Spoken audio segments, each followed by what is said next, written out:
test.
Good morning, Excellencies, distinguished delegates, dear colleagues. So today we will continue with our list of speakers under Agenda 6B. Before we start, I should remind delegations that their intervention should be no longer than 5 minutes, and I will start with the first state on my list, Angola. Please, you have the floor.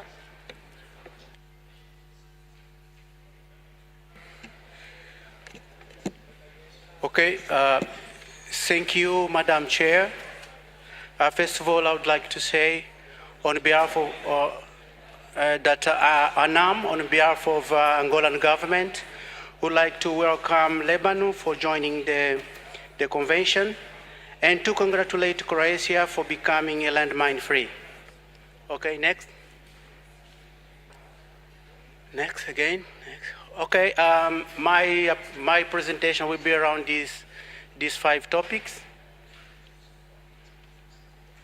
Next. Okay, regarding the progress achieved since the last update at the 5th review conference, at the time of the 5th review conference, 1,039 hazard areas had been recorded in national database, compared to 911 currently recorded. As a progress, I would like to say that from January 2026, public operators have been intensified the effort in the land release of hazard area recorded in the national database. Okay, this is the map of the remaining contamination. According to the national database, as I said before, there are currently 911 hazard areas corresponding to 66,446,723 square meters. This figure also includes the 99 new areas covering 2,671,929 square meters, which were discovered between 2025 up to May 2026. Okay, the table shows the plan for the implementation of Article 5. As we can see, the first column, we have the province, and the next we have the area in each province. The column before the remarks, we have the operators that are working in these provinces. Next, please. These are the total amount of hazard areas. We have 805 hazard areas corresponding to 66 million.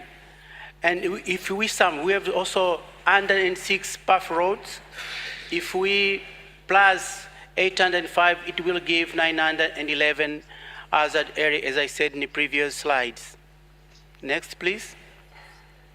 Okay, regarding to the article implementation, we would like to say that Angola is making good progress, given that land release activities are currently underway in all provinces. While the hazard area continue to be identified, contamination level in 8 provinces remains relatively low. As we can see, we have this province with a very low contamination now. But I would like to underline which province. We have these 4 areas, but in this province, the problem is that, okay, the access road to this area are really very difficult. Even dry season is not possible. Even if we use the Kamaz truck, it's not possible to reach those areas. Okay, next, please. Okay, the main challenge for us, emergence of the new hazard areas, mobilization of national and international resources to comply with Article 5, other area confirmed by NTS on the base that accidents have taken place, yet no additional mines are encountered during the mining operation. We call it technically as a false positive. Not the whole area, but the very few areas we are facing this problem. Next, please.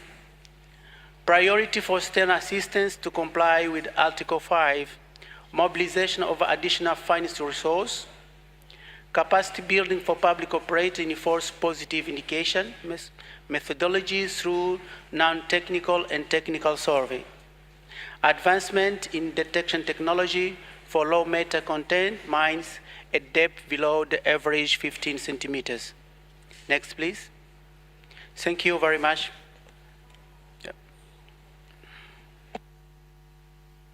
I thank the representative of Angola. Next on my list is Zimbabwe. Please, you have the floor. Thank you very much, Chair. Is there any slide coming?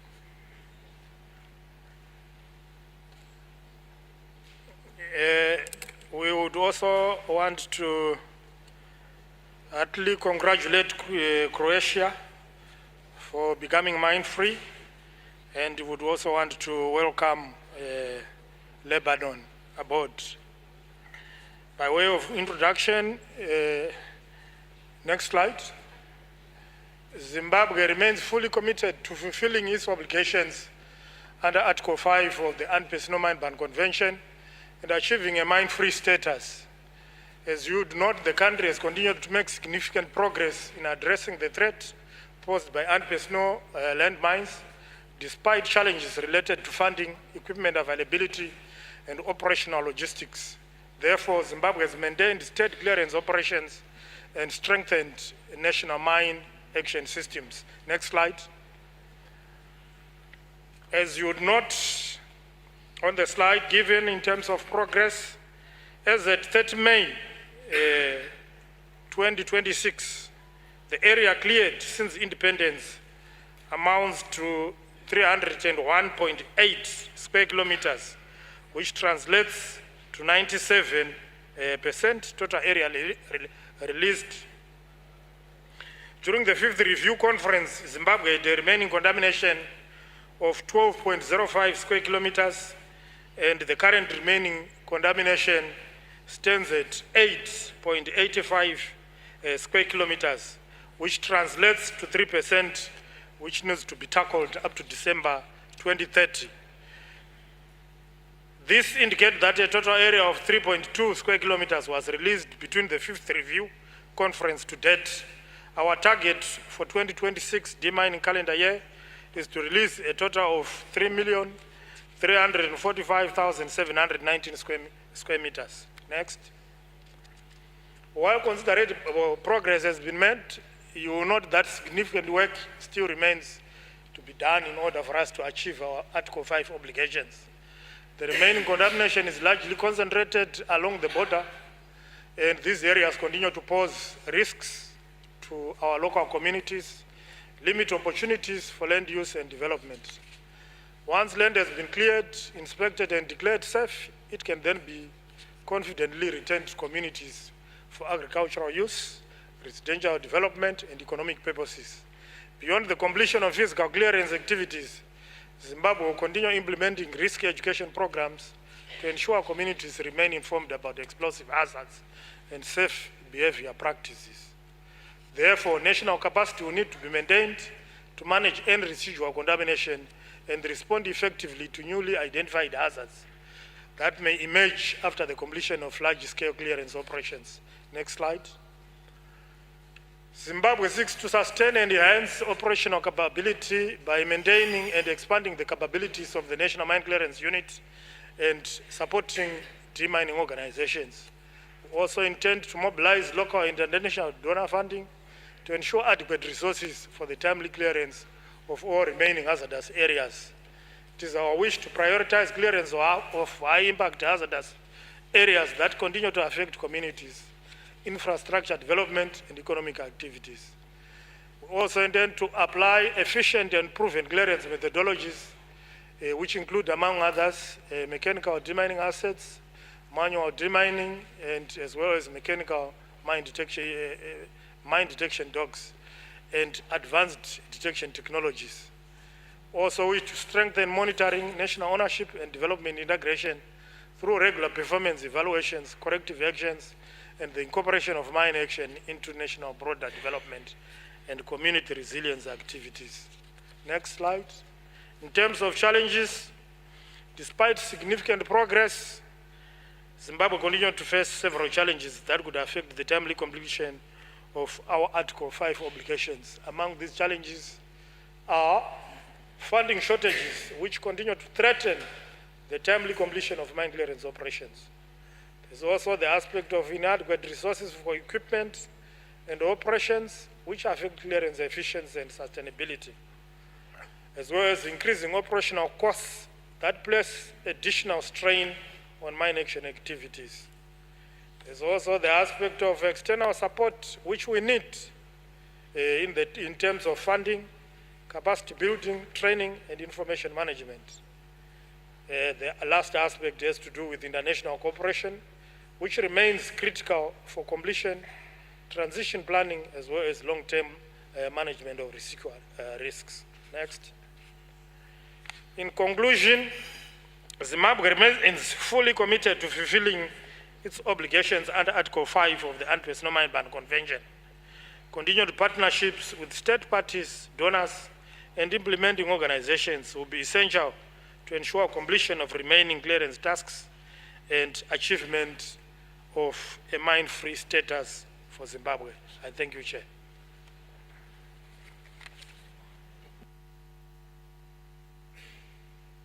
I thank the representative of Zimbabwe. Next on my list is South Sudan.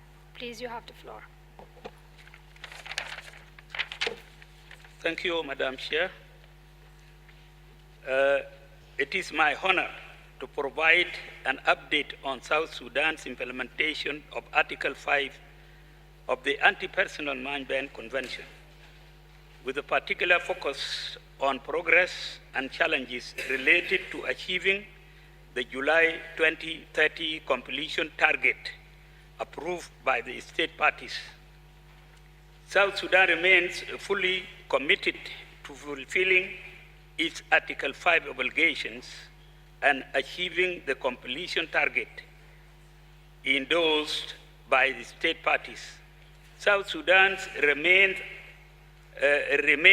Article 5 challenge includes 110 mine hazardous areas covering about 4.5 million square meters, mainly Central Equatoria, Jongule, Eastern Equatoria, and Western Equatoria. Since our 2025 extension request approval, survey and clearance have persisted despite the operational challenges. Over 210,000 square meters of mine contaminated land have been addressed, with the no mined areas found during the operation period. Madam President, while South Sudan remains committed to the 2030 deadline, it is important to note that the operational assumptions undermining the approved extension request have changed significantly.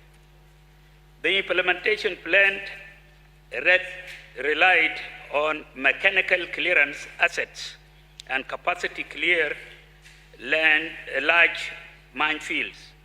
Now, mechanical clearance is non-operational, and funding cuts have reduced overall clearance capacity. The present challenge to the implementation. In South Sudan, mechanical assets are crucial for tackling contamination, difficult terrain, and limited operational windows. As a result, the gap between planned implementation and available capacity is growing. South Sudan aims for the 2030 target, but success depends on restoring conditions like the predictable funding, operational capacity, and remobilizing clearance assets. Last but not least, South Sudan urges partners and donors to keep supporting mine action and our Article 5 commitments. Continued support is essential to achieve the 2030 goal. Without it, falling behind schedule risks rising. Thank you very much. I thank the representative of South Sudan. Next on my list is Peru. Please, sir, you have the floor. Muchas gracias, señora presidenta. Seré breve. Las labores de desminado humanitario en mi país se están llevando a cabo conforme al plan que fuera aprobado por los Estados partes y que concluirá en el año 2029, luego de lo cual esperamos poder declarar a nuestro país libre de minas antipersonales. La campaña del presente año en la zona de frontera con nuestro vecino Ecuador se ha iniciado justamente esta semana. Reportaremos sobre el progreso de la campaña y de los avances en el desminado humanitario en la reunión de los Estados partes a fin de año.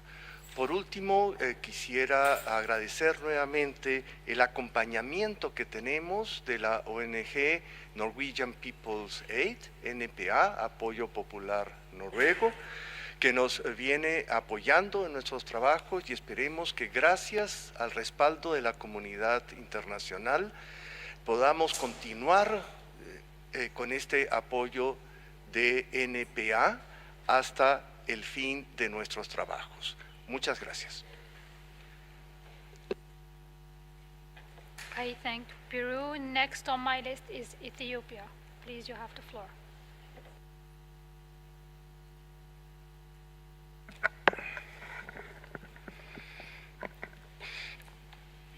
Thank you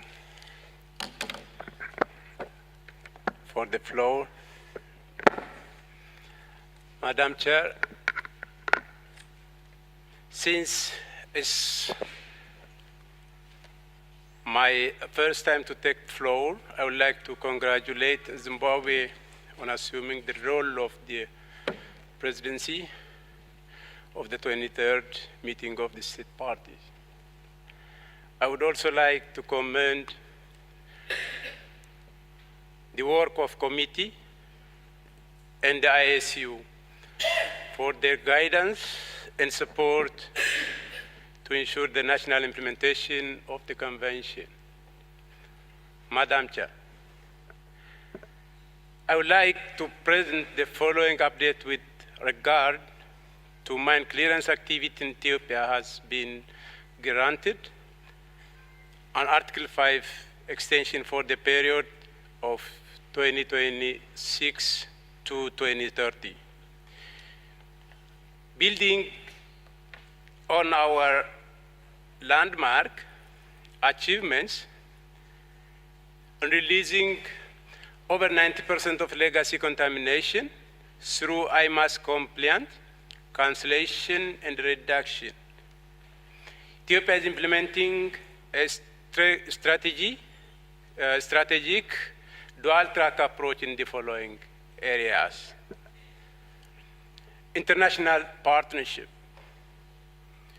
5 of 6 accredited INGOs are deployed in the northern part of Ethiopia, focusing on life-saving explosive ordnance disposal, targeted surveys, EORE, and victim assistance.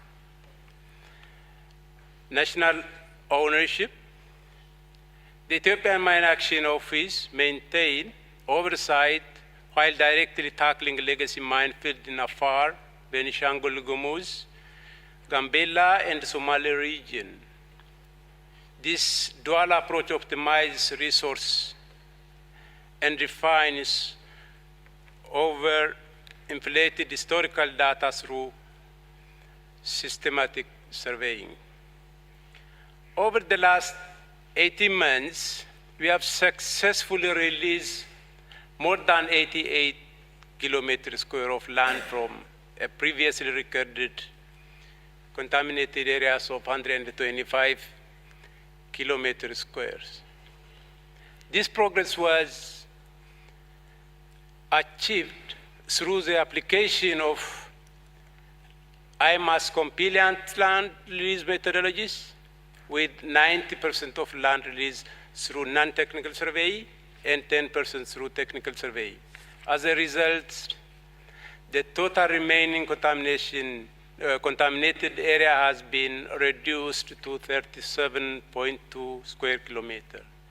With all this, parallel target surveying in newly identified areas have not yet commenced and remain strictly contingent upon secured adequate funding. During the reporting period, Ethiopia has generally achieved a massive reduction in its known mine contamination footprint, with the nationally recorded contaminated area dropping from 125 square kilometers to 37 square kilometers. Madam Chair, distinguished delegates, ladies and gentlemen, in terms of capacity building and institutional support, the National Mine Action capability were significantly reinforced through targeted international assistance. Equipment and assets. France, through Humanity and Inclusive, ANMAS, ICRC, Danish Refugee Center, Danish Church Aid, and the Hello Trust provided critical operational equipment, demining detectors, and office assets. In terms of training and skill development, Ethiopian Mine Action Office, supported by partner organizations, HI, Hello, MAG, ICRC, ANMAS, and GICHD, advanced the sector with various training national mine action standards reviews and digital information management to support Ethiopia's Article 5 implementation. In this regard, I would like to reiterate my appreciation for the support provided by France, particularly multiple EOD training and equipment support. Regional outlook.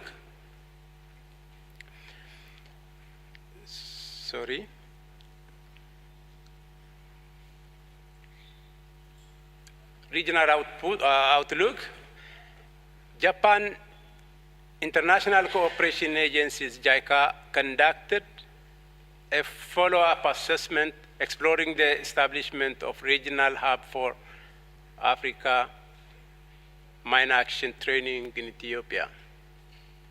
In general, the Federal Democratic Republic of Ethiopia expresses its sincere gratitude to France, Germany, Denmark, the European Union, and Canada for their vital financial support. Through strengthened international partnership, mine action interventions were effectively aligned with national priorities, enabling coordinated humanitarian response and recovery efforts. The Ethiopian Mine Action Office, MAO, maintained operational presence in the Somali and the Benishangul Gumuz region, while international partners expanded overage in other priority areas, that DRC, HI, MAG, and MAG in Ethiopia, and the Hello Trust and the DCA in Afar region. In 2026, Ethiopian Mine Action further reinforced national capacity by accrediting 4 national organizations, those empowering people for sustainable solution, rehabilitation and development organizations, United Demining Solutions, and Apopo Ethiopia, to operate across the full spectrum of mine action activities. These collective efforts resulted in improved contamination mapping, expanding risk education outreach, strengthening the victim assistance service, and enhance national ownership and institutionalization of the mine action framework, thereby advancing the implementation of the convention and the Siem Reap Anchor action plan. I thank you, Madam Chair. I thank the representative of South Sudan. Next on my list is of Ethiopia, sorry. Next on my list is Thailand. Excellency, you have the floor. Madam Chair, Thailand appreciates the Committee on Article 5 implementation. We align with other speakers that sustainable capacities for safer communities goes beyond mere legal compliance. True sustainable development is a proactive investment in the safety and the well-being of our people and communities. Madam Chair, now let me respond to the points raised yesterday by the Cambodian delegation regarding its challenges in mine clearance operations as a result of the situation along the Thai-Cambodian border. Thailand reaffirms its commitment to working closely with Cambodia in good faith, in particular on humanitarian demining, in line with the joint statement between Thailand and Cambodia, signed on the 27th of December 2025, to ensure that clearance operations can proceed without interruptions and prevent further contamination. Thailand reiterates its unwavering commitment to the Convention. We will continue to strengthen sustainable capacities to ensure the safety of our people and achieve the ultimate goal of a mine-free Thailand. Thank you. I thank the representative of Thailand. Before going along in our list of speakers, we wish to thank South Africa for its written submission on this agenda item. Next on my list is the European Union. You have the floor. Thank you very much, Madam Chair. I have the honor to speak on behalf of the European Union and its member states, the candidate countries North Macedonia, Montenegro, Albania, and Republic of Moldova, as well as the EFTA country Iceland, member of the European Economic Area, align themselves with this statement. The European Union would like to thank the Committee on Article 5 implementation for its continued work in supporting state parties, in fulfilling their mine clearance obligations, and in advancing the implementation of the Siem Reap Anchor Action Plan. The EU takes notes of the updates provided by states parties affected by anti-personnel mine contamination and welcomes the progress achieved by several state parties in releasing land through survey and clearance, despite increasingly complex operational environments and funding constraints. The European Union welcomes the positive developments achieved under the Convention in recent months and years. We congratulate states that have recently completed their Article 5 obligations and have been declared mine-free, including Croatia and Oman. These achievements demonstrate that sustained political commitment, national ownership, and international cooperation can deliver concrete humanitarian results. At the same time, the European Union remains concerned by the continuing challenges faced by several state parties in meeting their Article 5 obligations within established deadlines. Repeated extensions and persistent implementation gaps risk are slowing progress and may negatively affect donor engagement. The EU therefore encourages all affected state parties to strengthen national ownership, improve strategic planning and prioritization, enhance data collection and management, and ensure transparent reporting in accordance with Article 7 obligations. We encourage state parties requesting extensions under Article 5 to submit realistic, detailed, time-bound, and costed work plans, including clear annual targets and information on national and international resources available for implementation. Madam Chair, the EU is also pleased to announce that earlier this year, in March, the Council of the European Union adopted a decision to support African capacities for mine action, contributing to the objective of a mine-free Africa. Under this decision, the European Union will provide €3 million for a period of 36 months for a project implemented by the United Nations Institute for Disarmament Research to support African countries affected by anti-personnel landmines in strengthening their national mine action programs and fulfilling their obligations under the Convention.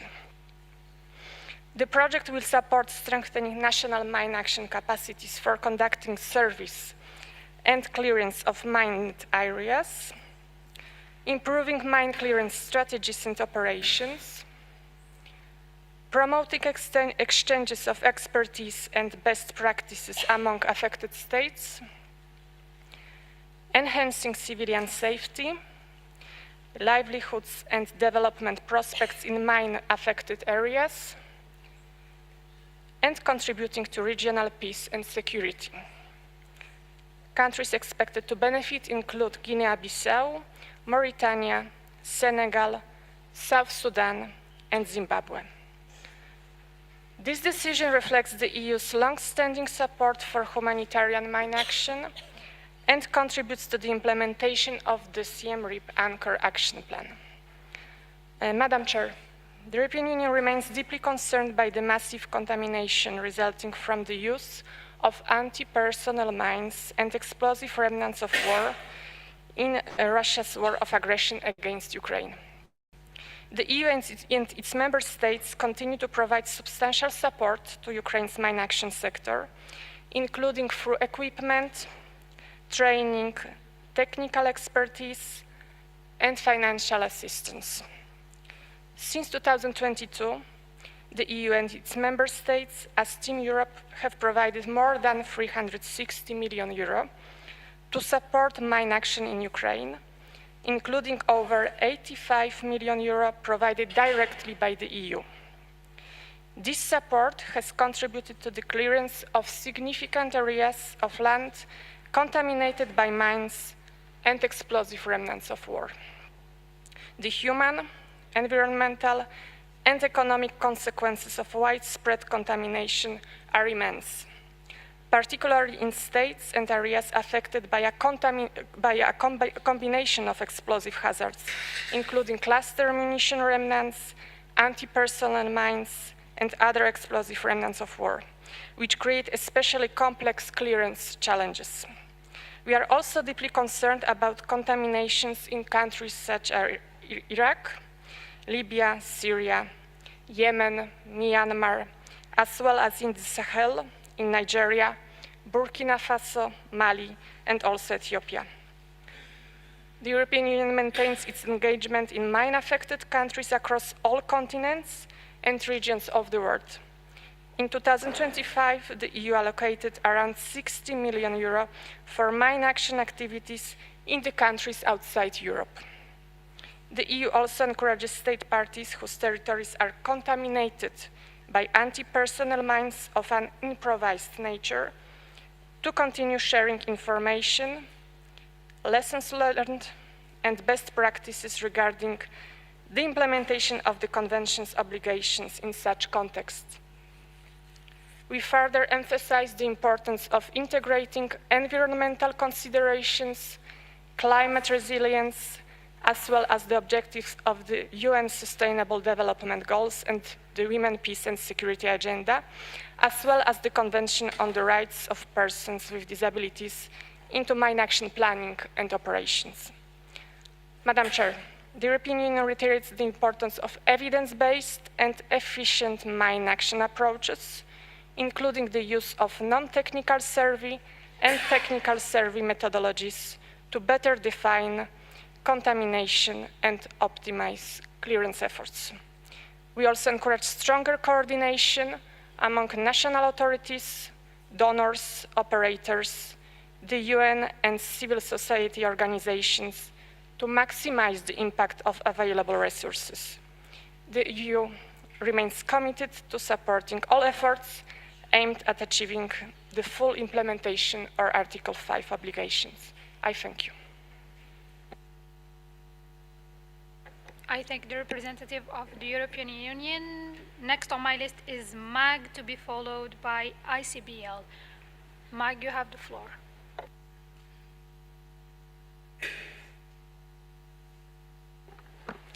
Thank you. Our statement will be delivered in Spanish.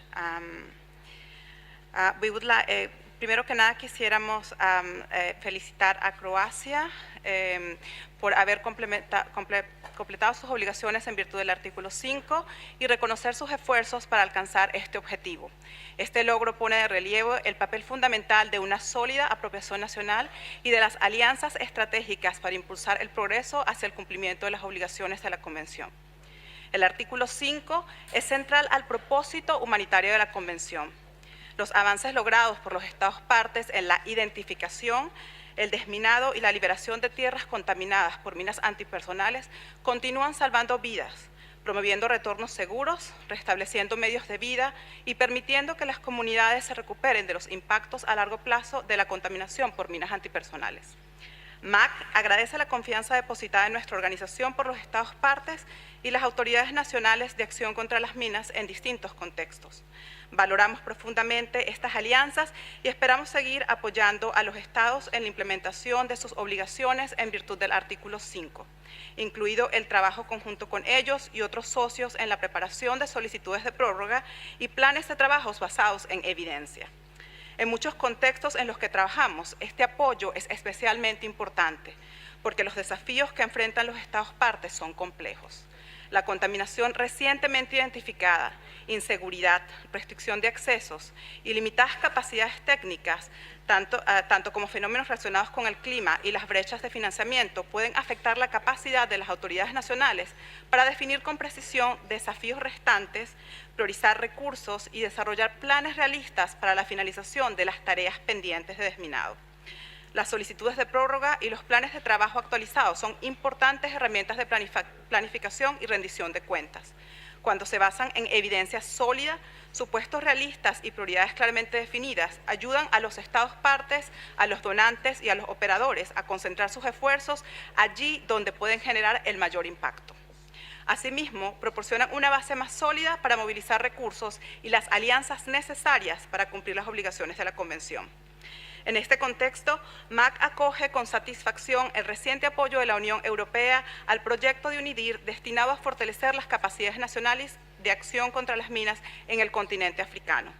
Esta iniciativa puede realizar una contribución significativa y específica a la implementación del artículo 5 al apoyar a los Estados partes africanos en el fortalecimiento de sus capacidades nacionales de acción contra las minas, la evaluación y la gestión de la contaminación remanente y el logro de avances medibles hacia su finalización.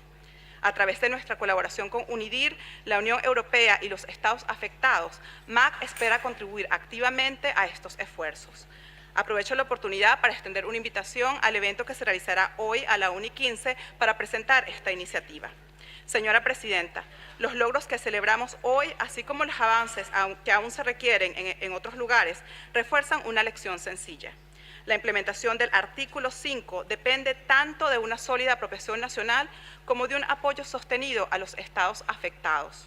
La colaboración continua entre los estados afectados, las comunidades, los donantes, organizaciones internacionales y los operadores continúan siendo esenciales para hacer realidad nuestra visión compartida de un mundo libre de minas antipersonales. Muchas gracias. I thank the representative of MAG. Next on my list is ICBL.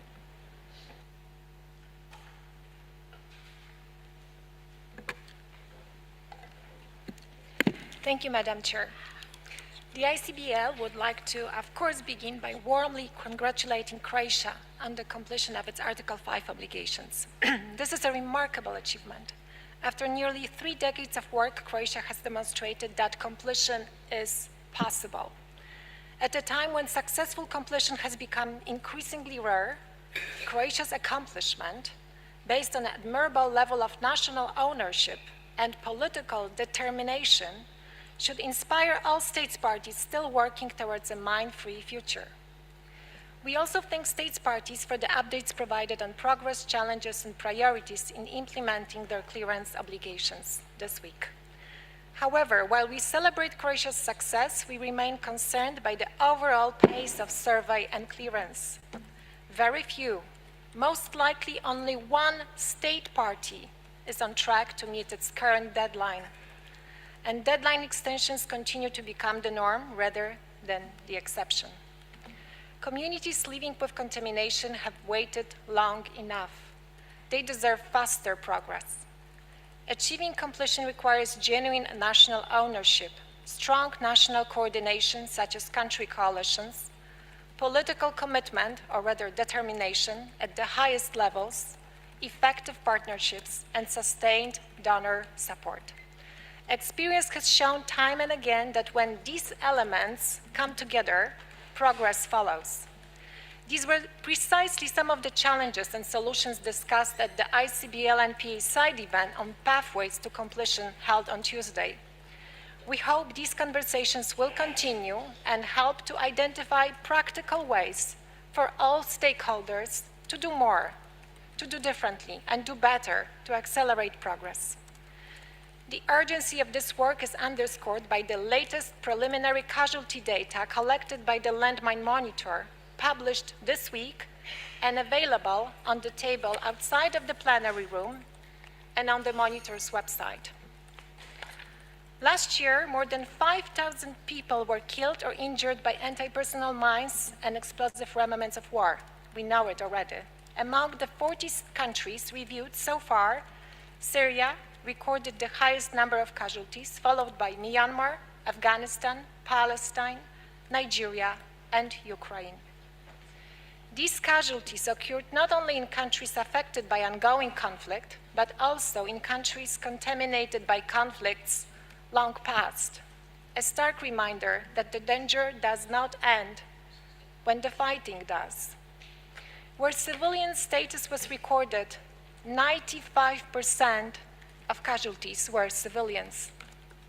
Children accounted for a substantial share of casualties in most countries where age data was available. And in several contexts, children represented the majority of those killed or injured. These figures remind us that risk education remains a life-saving obligation and an essential component of Article 5 implementation. Risk education must not be treated as an afterthought. It must be integrated into national mine action plans, adequately funded, tailored to local realities, and delivered to those most at risk, including children, displaced populations, returnees, and communities living in or near contaminated areas. As contamination continues to threaten lives, and as new contamination emerges in several parts of the world, investment in risk education is more important than ever. Madam Chair, clearance and risk education are two sides of the same humanitarian imperative, protecting people from harm. Let us recommit ourselves to accelerating progress, strengthening national ownership, supporting affected communities, and ensuring that no one is left behind while waiting for the promise of a mine-free future to become reality. I thank you. I thank the representative of ICBL. We exhausted our list of speakers for this morning, but before wrapping up, I would ask any other delegation that wish to take the floor to raise their nameplate. I recognize the representative of Mine Action Review. Please, madam, you have the floor. Thank you very much, Madam Chair, for your work and the committee's work on Article 5 implementation this year. In the interest of time, we'll make a short statement and deliver a full statement in writing. We thank affected state parties for their updates on progress in Article 5 implementation, and good to hear the progress of what's occurred between now and the last updates. Mine Action Review is, however, concerned that at present, of the 32 affected state parties, only one, Peru, is currently on track to meet its Article 5 deadline.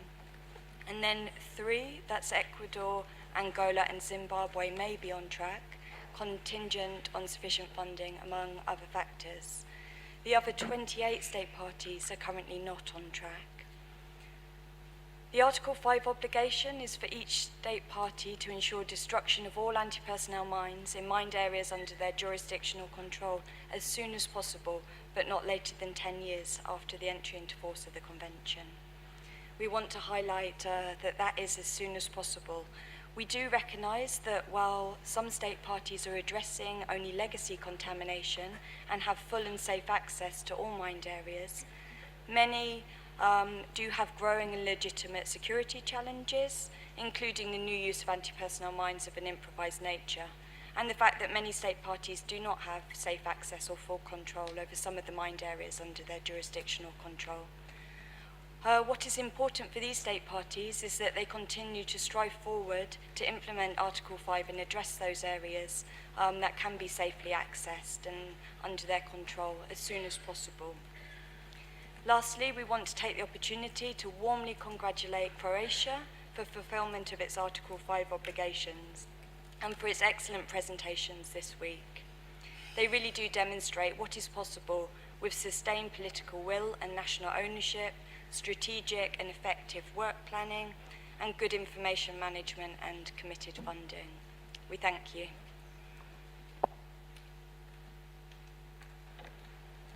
I thank the representative of Mine Action Review. Dear colleague, if there is no other delegation that wish to take the floor on this agenda item, then we will proceed on the close of this session. I recognize the representative. Sorry, I couldn't see from here. Please, sir, you have the floor.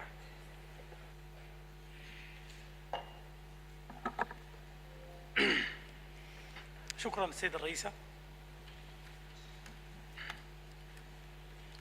في البداية يسر السودان أن يعرب عن خالص الشكر والتقدير للسيدة الرئيسة واللجان المعنية ووحدة دعم التنفيذ على جهودهم الكبيرة في قيادة أعمال الاتفاقية وعلى حسن تنظيم هذا الاجتماع المهم، كما نسمي الدعم المتواصل من الدول الأطراف والمنظمات الدولية الإقليمية لجهود مكافحة الألغام في السودان.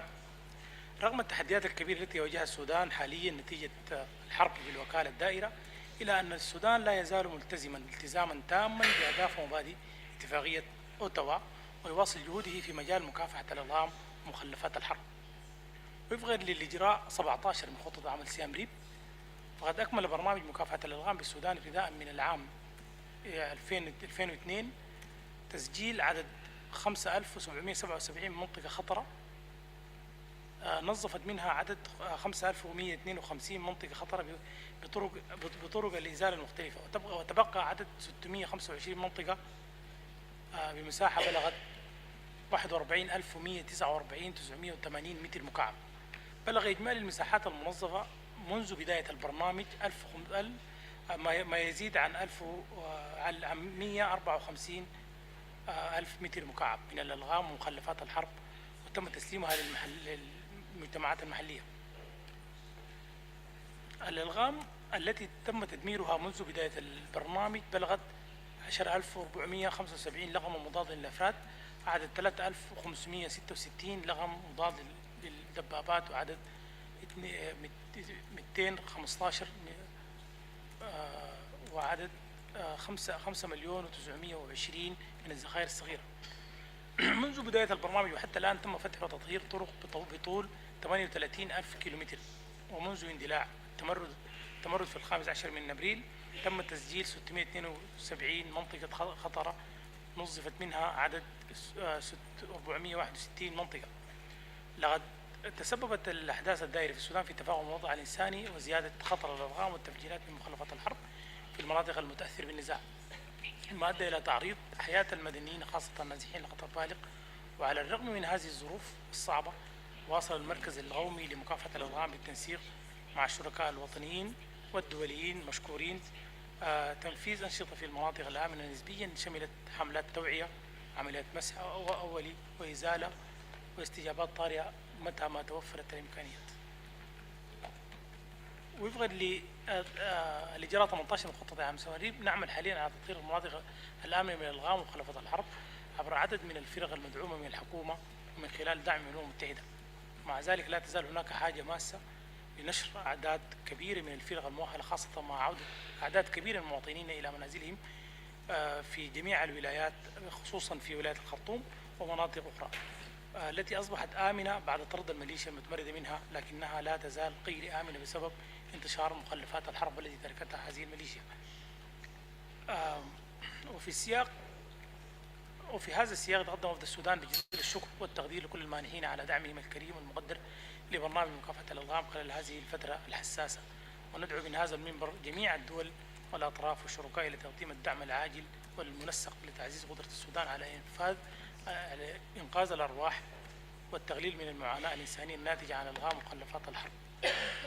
يؤكد السودان موجدا التزامه الكامل بالعمل المشترك من أجل عالم خالي من الإلغام، ويعبر عن استعداده التام للتعاون الوثيق مع جميع الشركاء من أجل تنفيذ الاتفاقية وتحقيق الأهداف. وشكرا.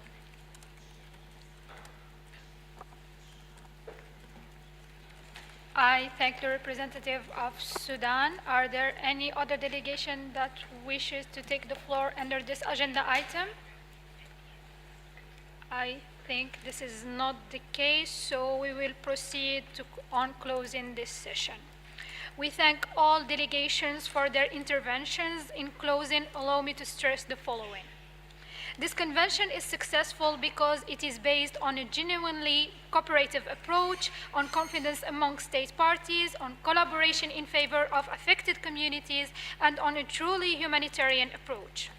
The convention, nevertheless, contains legal obligations, and additionally, state parties have agreed to a series of decisions.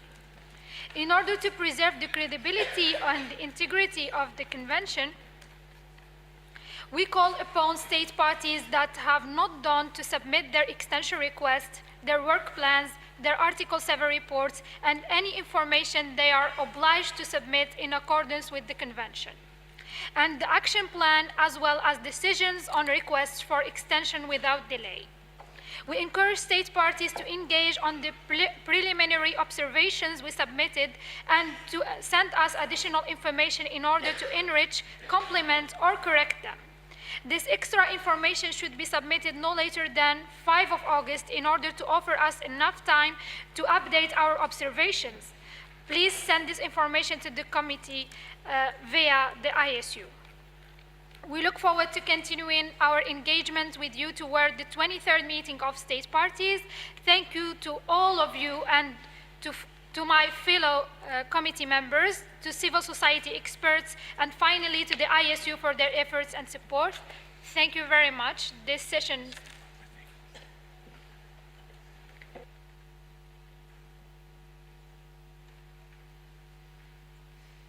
And before wrapping the session, I would like to announce that we just received the extension request from Somalia, and it is already uploaded in the convention's website. So this session is adjourned, and now let me ask the Committee on Cooperative Compliance to join me on the podium for the next session.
Excellencies, dear friends, good morning again.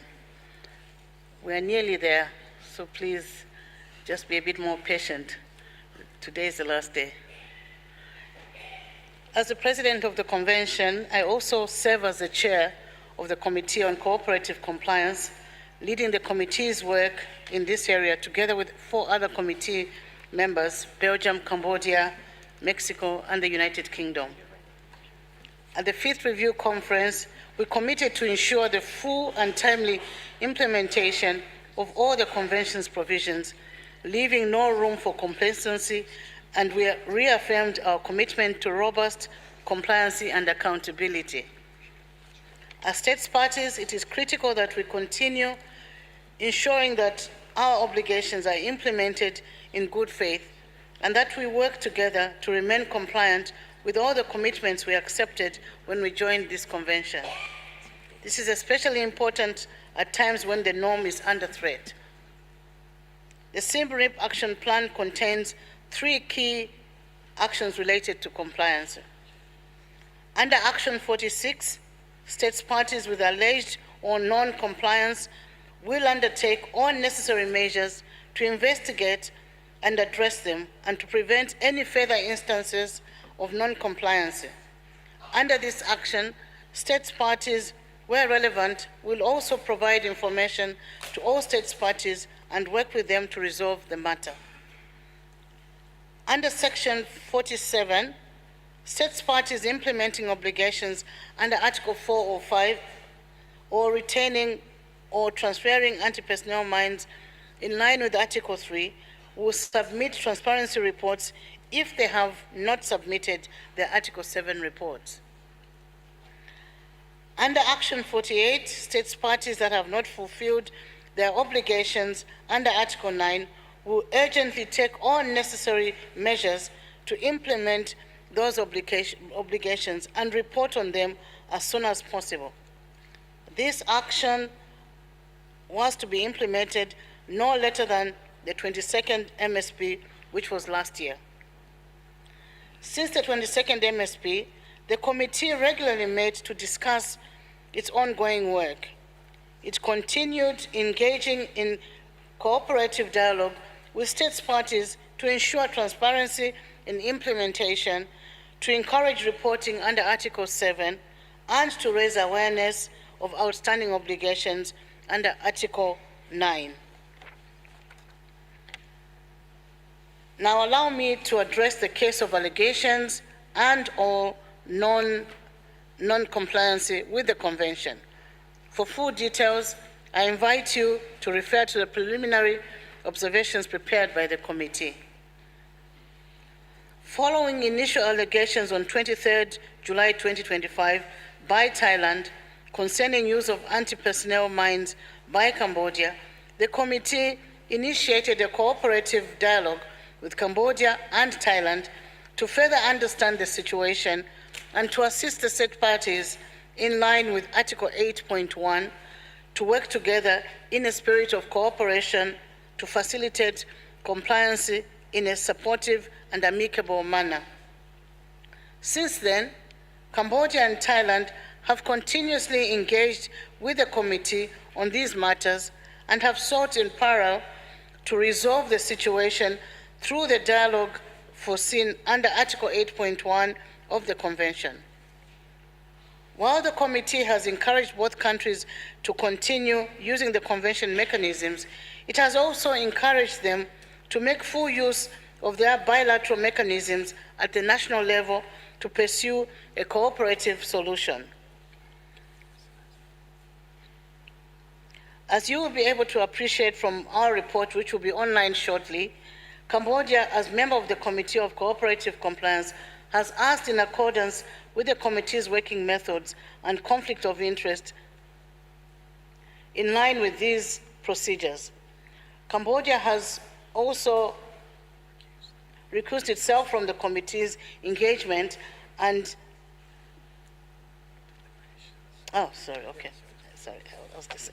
and deliberations on matters related to the allegations raised by Thailand.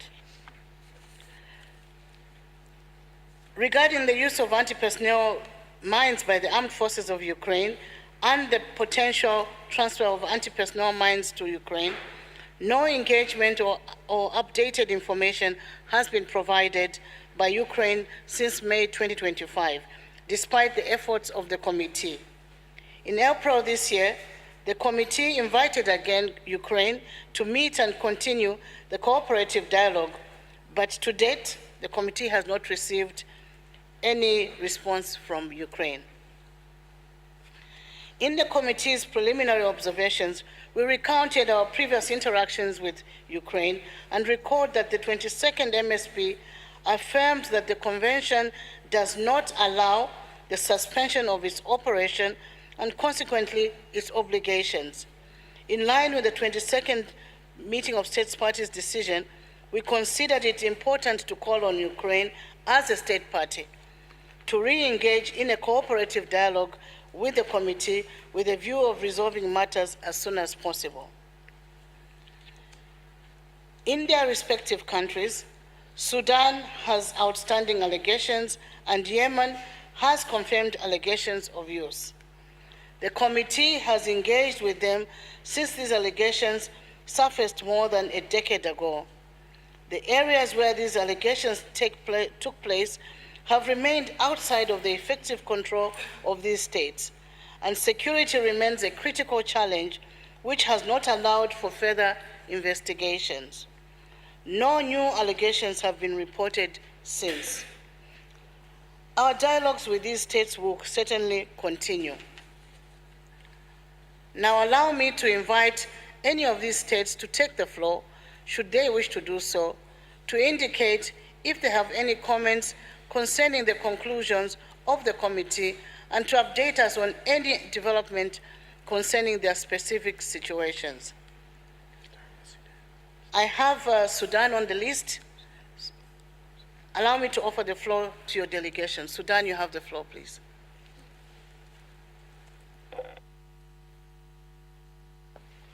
ممكن ناخذ الكلمة بعد الشخص الثاني؟ معلش. ألو؟ ما هم بس بيتكلموا عن التعالي.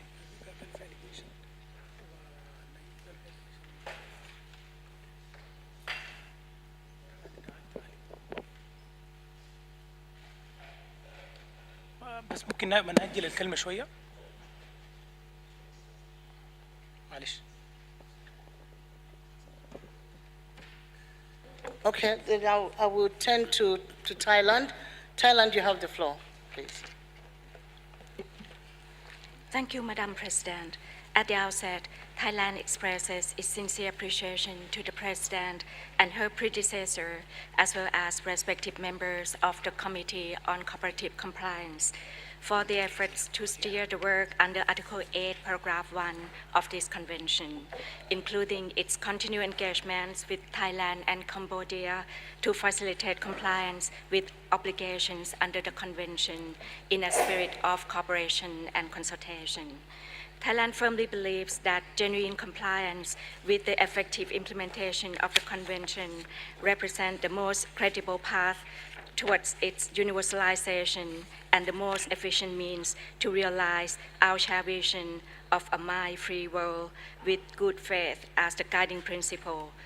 State parties can collectively advance the implementation of their obligations by refraining from introducing landmines in their military doctrines. We also appreciate the President and the Committee for the submission of their preliminary observations, which impartially reflect factual elements of an ongoing process under Article 8. Thailand welcomes the support extended by all stakeholders inside and outside the convention. Since the first PMN2 landmines incident on the 16th of July 2025, we have facilitated access to the incident sites for internal experts, journalists, and the ASEAN Observer Team Thailand. We welcome their objective and independent assessment of the recent PMN2 landmine incidents along the Thai-Cambodian border. Their tireless efforts to restore adherence to the convention indeed reaffirm humanitarian imperative for the convention's legal force during armed conflict. On our part, We will continue our constructive engagement on this matter with the committee, the UN Secretary General, UNODA, and all relevant stakeholders within the framework of Article 8 and beyond, as well as cooperating closely with Cambodia under existing bilateral mechanisms to ensure that 13 Thai soldiers who sustained permanent disabilities from the incidents are the last victims of this serious violation. I thank you. Thank you, Thailand. Sudan, are you ready to take the floor?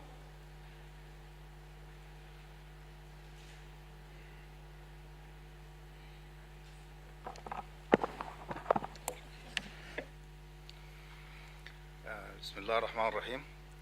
السيد الرئيس، أصحاب السعادة، الزملاء الكرام، السيدات والسادة، السلام عليكم ورحمة الله تعالى وبركاته.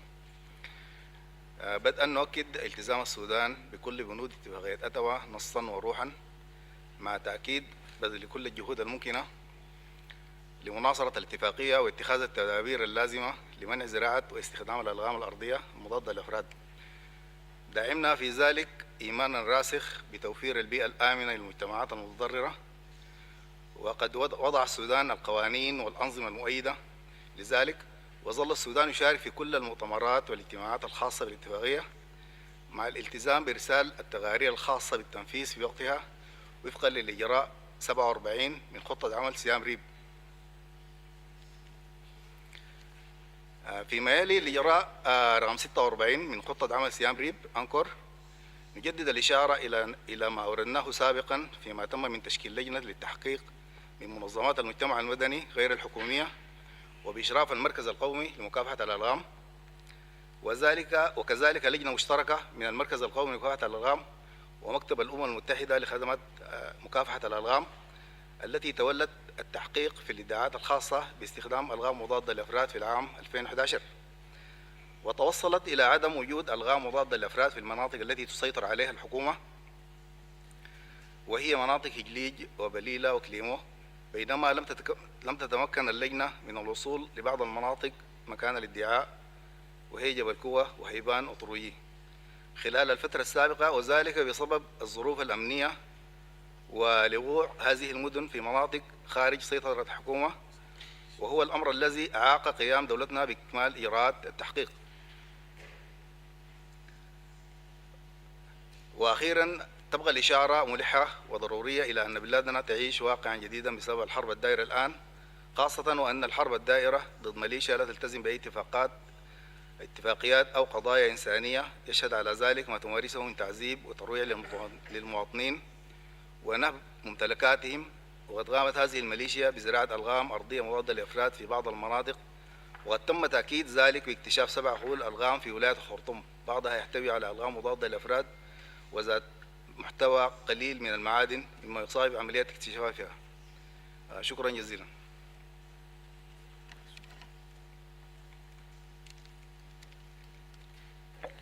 Thank you, Sudan. I'll now give the floor to Yemen. Yemen, you have the floor, please.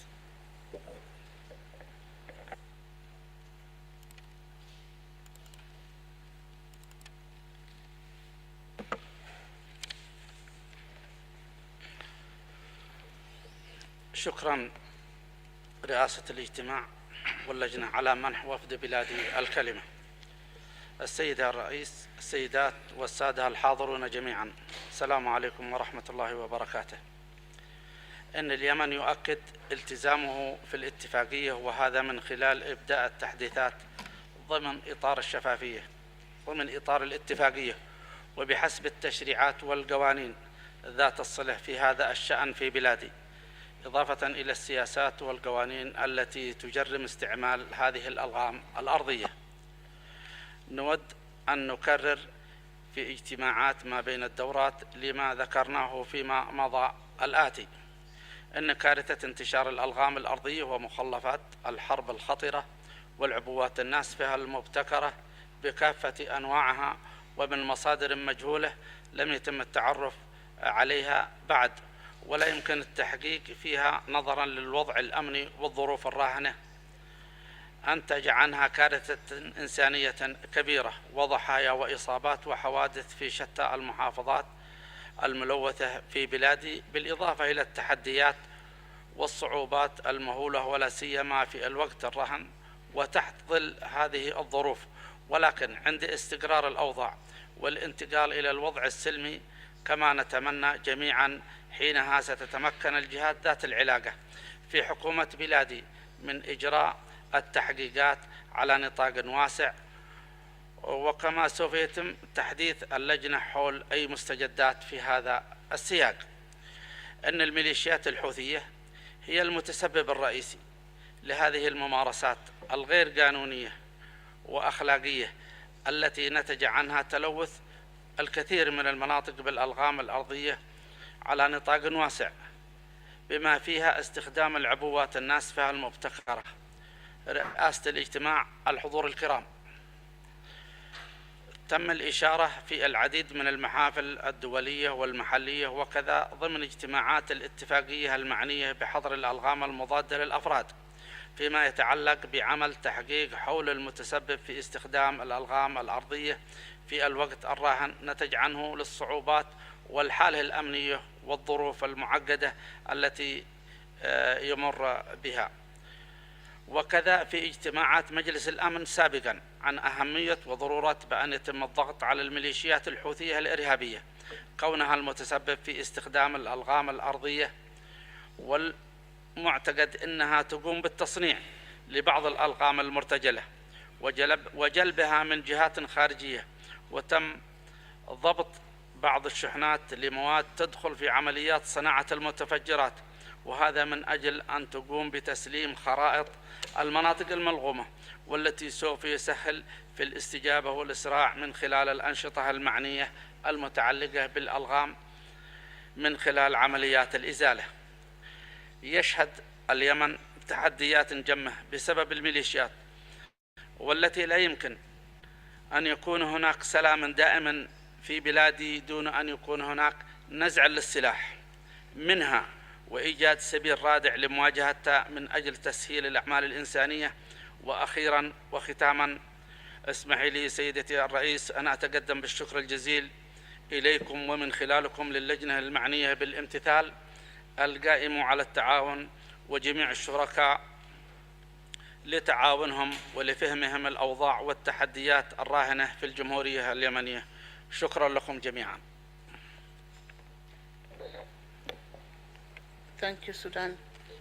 I'll now call on Yemen.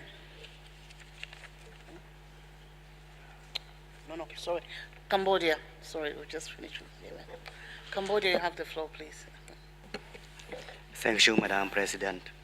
Cambodia appreciates the work of the Committee on Cooperative Compliance. Madam President, distinguished delegates, Cambodia takes the floor not to answer a fact, but to expose the absence of one. We come to this committee as we have come to every mechanism of this convention for 3 decades, in good faith and with nothing to conceal. Let me be precise about what is before you. There are allegations. There has been no credible finding, because the single step that would produce one has yet to take place. Cambodia has called repeatedly and on the record for a joint, independent and impartial investigation. That call still stands. A state that asks for the investigation is not a state evading compliance. It is a state seeking it. Consider how these allegations are built.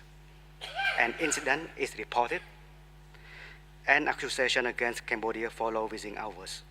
The evidence is gathered by one party, examined by one party, and presented by one party. The same party that controls the ground, and the same party that profits from the conclusion. Accuser, investigator, and judge are one. No legal order in the world would accept such a process. This committee should not accept it either. And there is a fact that must be weighed above all others. Every site of every alleged incident lies within Cambodian territory, currently under Thailand's occupation. Cambodia is barred from the very ground it is asked to investigate and account for. No state can be declared non-compliant for failing to do what another state physically prevents it from doing. Madam President, distinguished delegates, weigh the charge against the record. Cambodia has cleared millions of landmines from its own soil.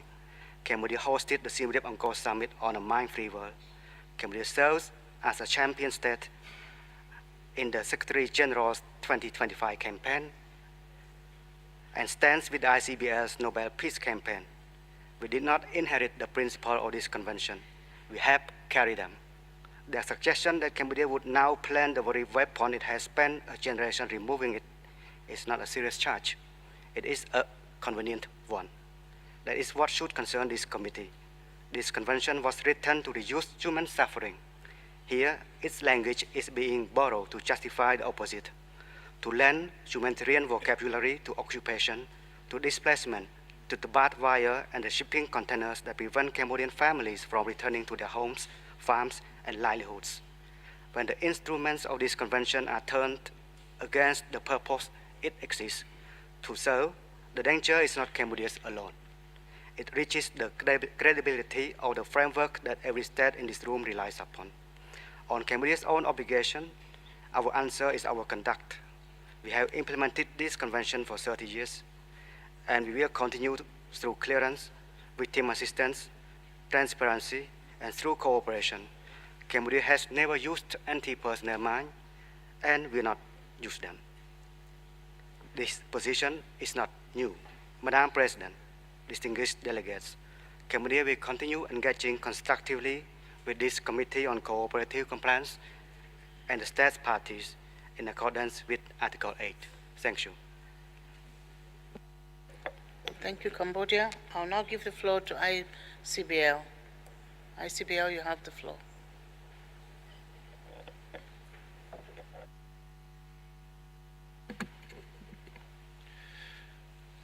Thank you, Madam President. We are, of course, deeply disturbed by massive use of AP mines by states not party, most notably Russia and Myanmar. But as this session is on compliance, this statement will focus on state parties to the Mine Ban Treaty. Since its entry into force in 1999, state parties have overall shown a strong commitment to comply with their obligations, with only a small number of cases of known or alleged non-compliance. But recent years have brought new compliance challenges that must be addressed in a fair, consistent, and transparent manner. One of the most significant of those challenges is related to possible use of AP mines by state party Ukraine, starting with the serious allegation of use of PFM mines in 2022. Ukraine committed publicly in 2023 to investigate these allegations, but we still do not have any updates. In late 2024, the United States announced 2 transfers of anti-personnel landmines to Ukraine, which the government of Ukraine appeared to welcome, and news reports showed Ukrainian soldiers handling those mines in early 2025. There are also indications from multiple sources that anti-personnel mines continue to be used by Ukraine since 2024, although the scale of this use is unclear. Multiple sources of publicly available information, including Ukrainian military units' social media, suggest that anti-personnel mines are currently being manufactured by entities and individuals in Ukraine and used by armed forces. If confirmed, these actions would represent clear and significant violations of the Mine Ban Treaty. Madam President, at the 22nd meeting of states parties reaffirmed that Ukraine remains a state party, despite its attempt to suspend its obligations. As a state party, it must be subject to the same standards as any other member, even if it is not present at convention meetings. We therefore ask the Compliance Committee and other states parties to request Ukraine to immediately investigate these reports, communicate their findings to other state parties, and, most importantly, to immediately stop any use, acquisition, or production. We also call on Ukraine to re-engage with the Convention and to return to full compliance. Second, state parties Greece and Ukraine both still possess stocks of anti-personnel landmines. They therefore remain in violation of Article 4 of the treaty, having failed to complete stockpile destruction by their deadlines in March 2008 and June 2010, respectively.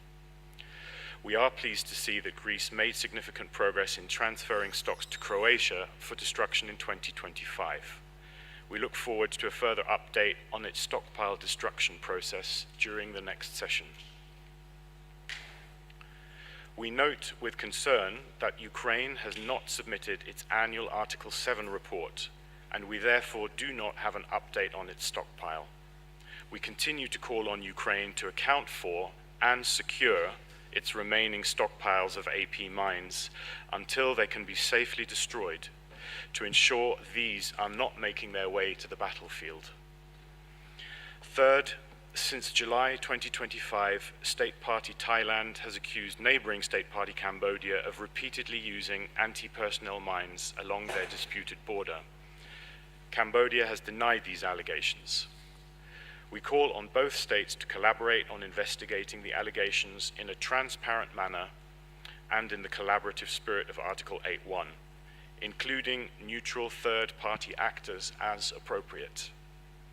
In particular, it will be important to establish if anti-personnel mines are indeed in circulation along the border, and if so, to find and destroy them immediately. We also call on both parties to use the coordination mechanisms they have jointly developed to advance humanitarian demining along their border so that this heavily contaminated area can be surveyed and cleared without further delay. In closing, we call on all states parties to do everything in their power to protect and uphold the integrity and the norms of the Mine Ban Treaty, including treating all compliance issues with the seriousness they deserve, and to continue to work with all states to prevent any use or new production or any acts that would facilitate use or production of these indiscriminate, inhumane weapons. Thank you. Thank you, ICPL. I now give the floor to NPA. Thank you, Madam President. The Anti-Personnel Mine Ban Convention's achievements over nearly 30 years are a testament to what can be accomplished when states translate their commitments into action. Compliance with the Convention's obligations is central to this. It is what ensures that the treaty remains a living instrument that continues to deliver tangible results where it's needed the most. Full compliance and accountability are essential for safeguarding the Convention's integrity and credibility. Let us be reminded that the Convention's obligations are absolute and apply under any circumstances, and no exceptional situation can ever justify use of anti-personnel mines by any actor.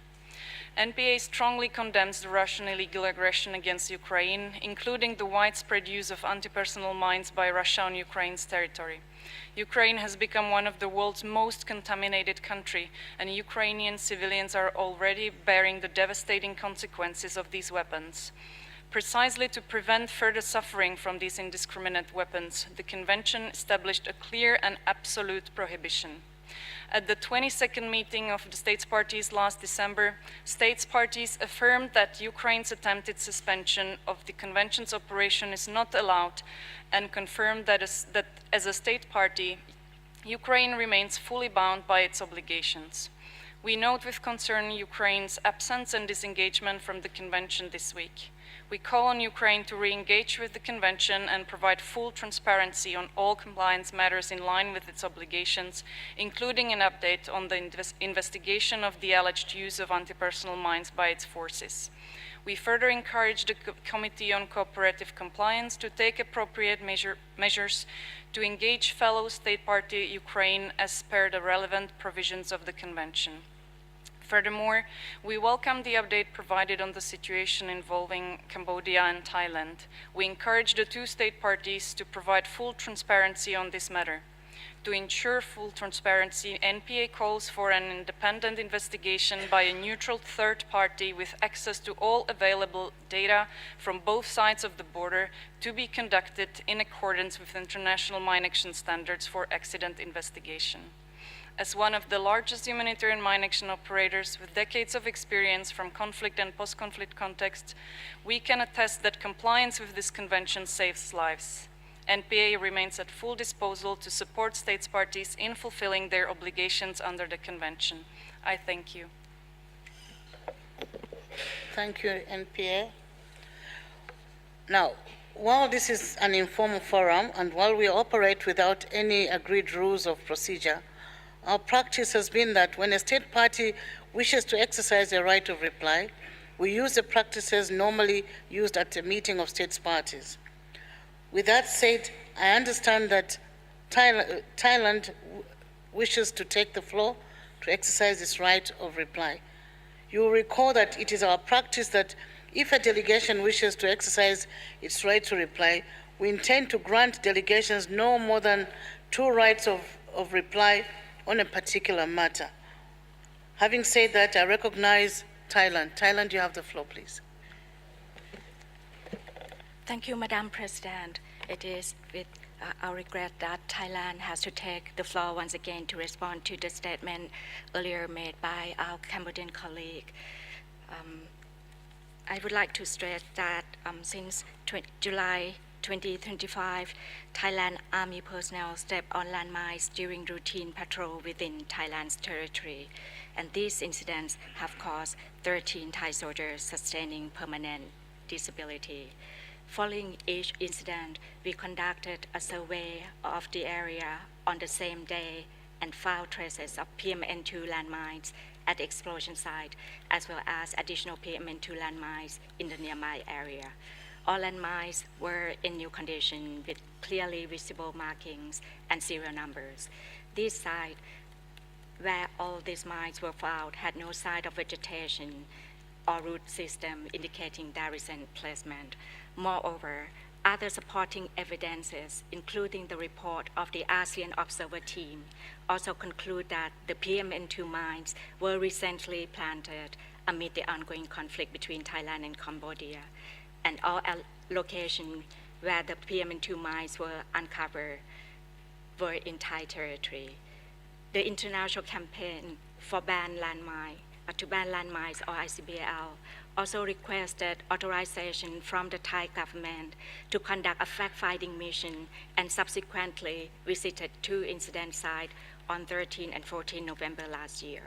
After visiting the border area, the ICBL senior expert expressed concern regarding the presence of PMN2 mines in factory packaging, noting that such munition should not be in circulation. Based on these observations and the site visit of the senior expert expressed the belief that the injuries were resulted from newly laid PMN2 landmines. Other evidence found include video clips in the mobile phone of Cambodian soldiers showing Cambodian personnel being trained for laying of PMN2 mines, as well as a logbook in Cambodian language containing clear instructions and specific locations for the laying of PMN2 landmines, anti-tank mines, and other destructive weapons against Thai soldiers.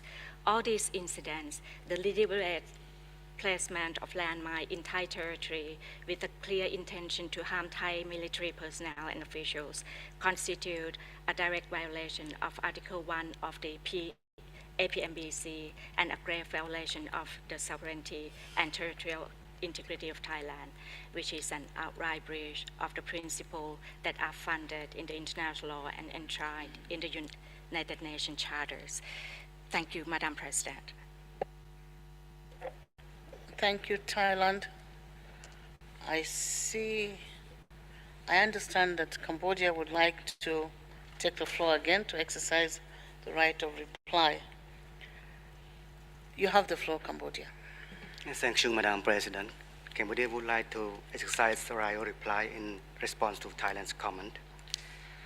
We would like to clarify that there are 2 sides of the ASEAN Observer Team. One is based in Cambodia and one is based in Thailand. Cambodia notes that Thailand continues to rely on information, findings, and evidence collected, controlled, and presented through unilateral processes. Regardless of the volume of material presented, the fundamental issue remains unchanged. None of this so-called evidence has been jointly examined by both parties with independent observers and qualified impartial experts. Without undermining the professionalism and expertise of any individual expert or organization, Cambodia would like to state that observations made by individuals unilaterally invited by Thailand based on visits arranged and controlled by Thailand cannot substitute for an independent, impartial, and jointly verified investigation. Thank you.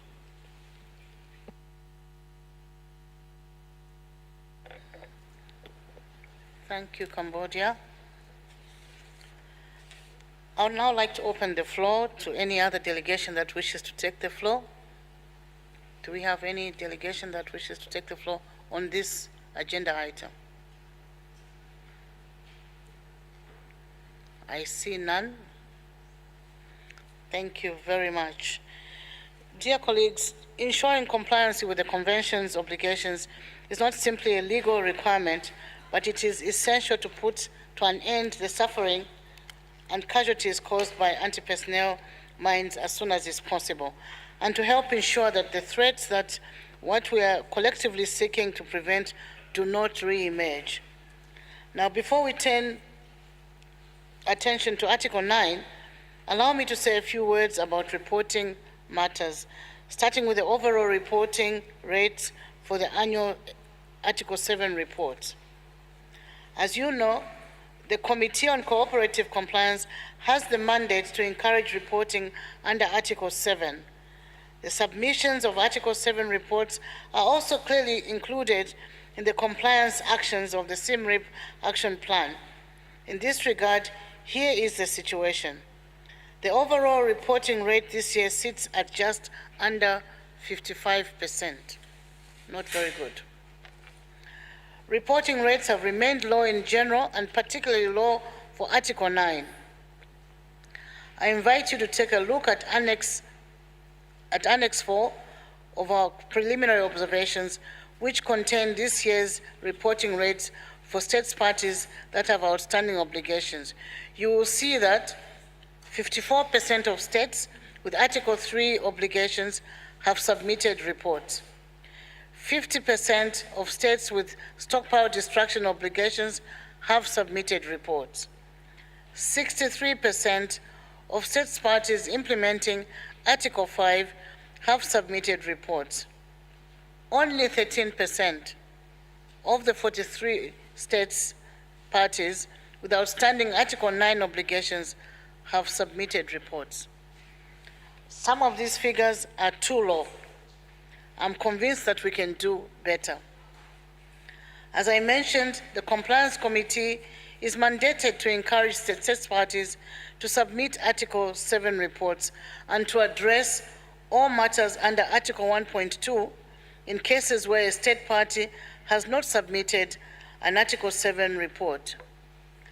Actions 8 and 47 of the SIMRIP Action Plan highlight the importance of states parties providing timely and quality information on implementation. The good health of the Convention relies on states parties implementing their obligations in good faith and reporting annually on their activities. I could not stress enough the importance of transparency in this context. Without states parties' reports, it is difficult to know how well the Convention is implemented, what progress has been made, and what challenges state parties may be facing. So if your state has outstanding obligations, we encourage you to submit your annual transparency report at the earliest opportunity so that reporting has improved by the time of the 23rd MSP. Please also remember that the ISU stands ready to assist you in the preparation and submission of your report. If you wish to check the status of your state's Article 7 implementation, please do not hesitate to approach the ISU. Allow me now to offer the floor to any delegation that would like to make general comments concerning Article 7 implementation. The floor is now open. Do we have any delegation?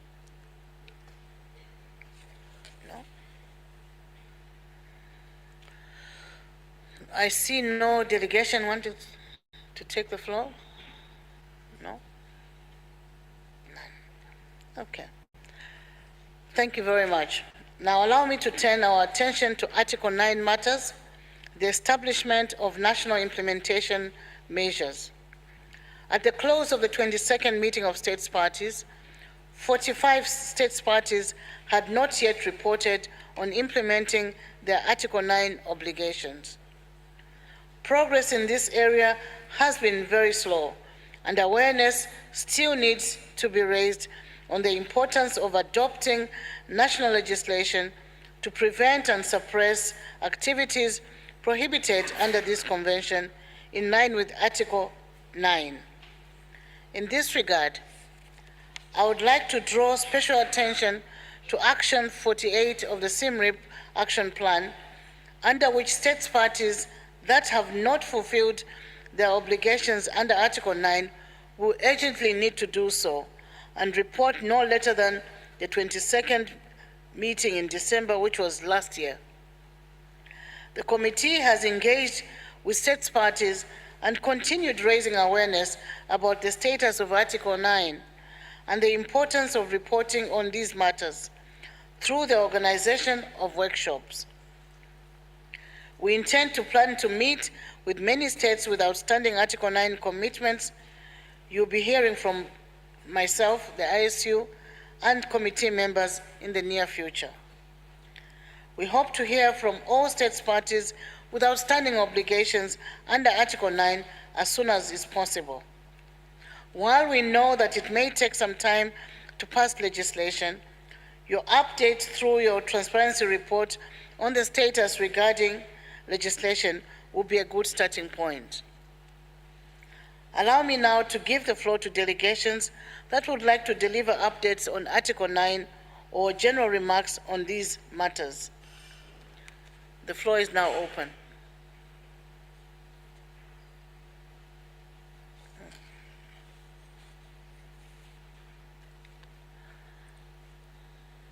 No reports, no updates? Wow. I can see you want to go home.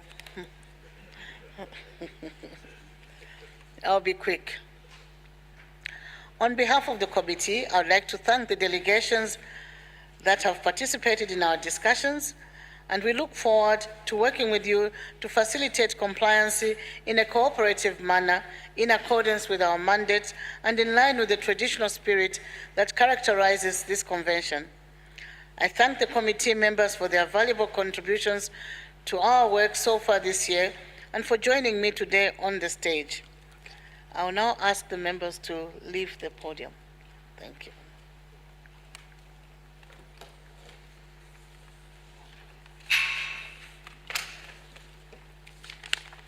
Thank you, Ambassador. Thank you, President. You're welcome. Ambassador, I forgot to congratulate you on winning the football match. We haven't won yet.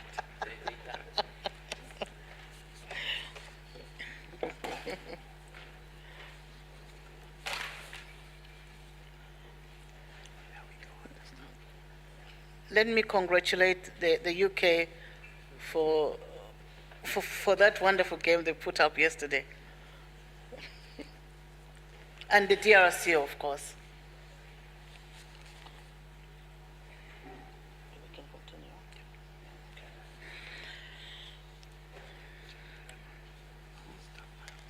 Stop, yes.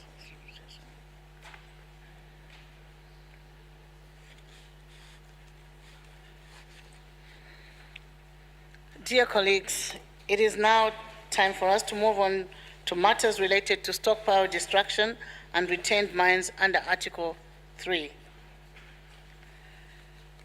To date, more than 53.3 million stockpiled anti-personnel mines have been destroyed by 89 states parties. This is a good achievement.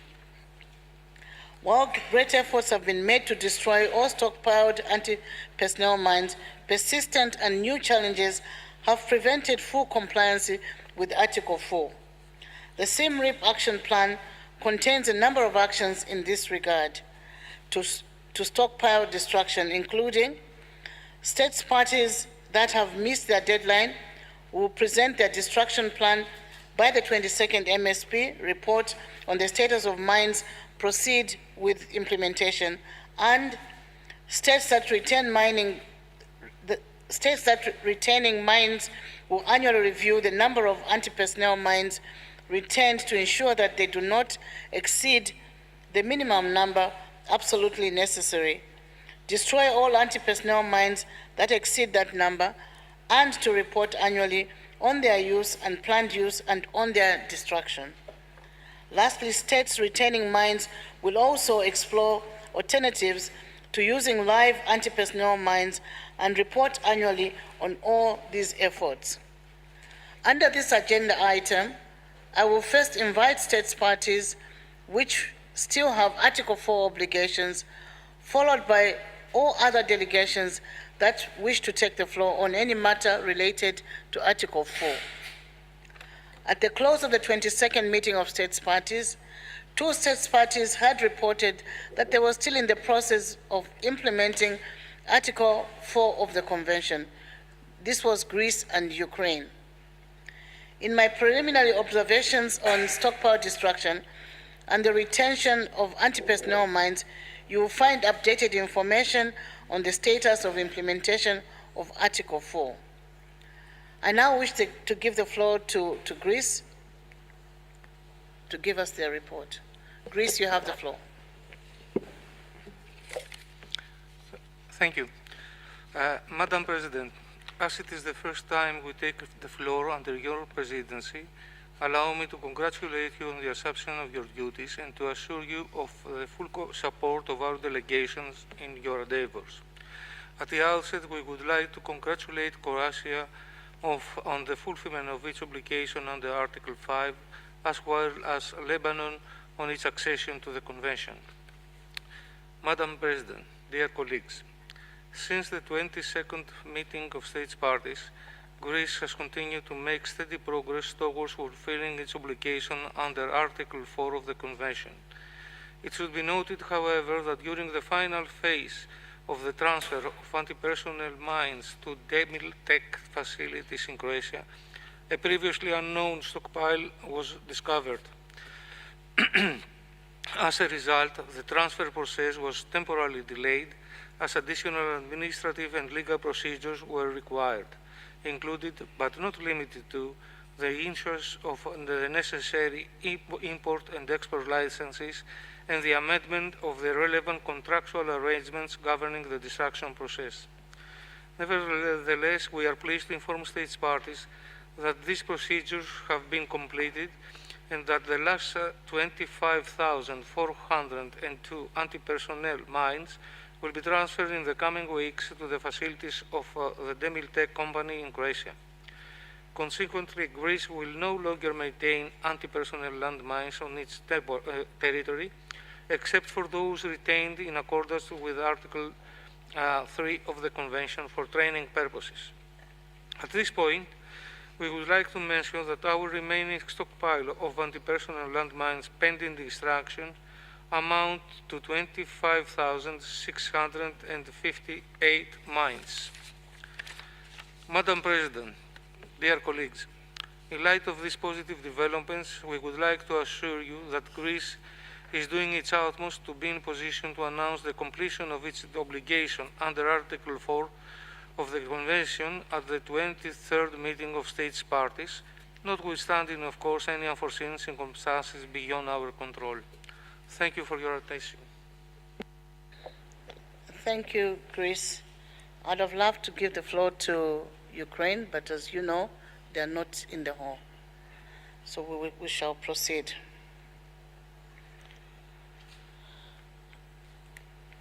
As it concerns Ukraine's situation, I would like to recall once again that after the 22nd meeting of states parties, which reaffirmed that the Convention does not allow the suspension of its operation and consequently its obligations.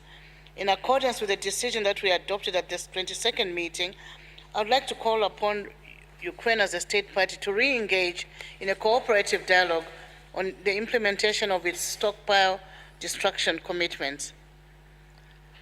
I would now like to open the floor to any delegation that would like to take the floor on stockpile destruction matters. The floor is now open.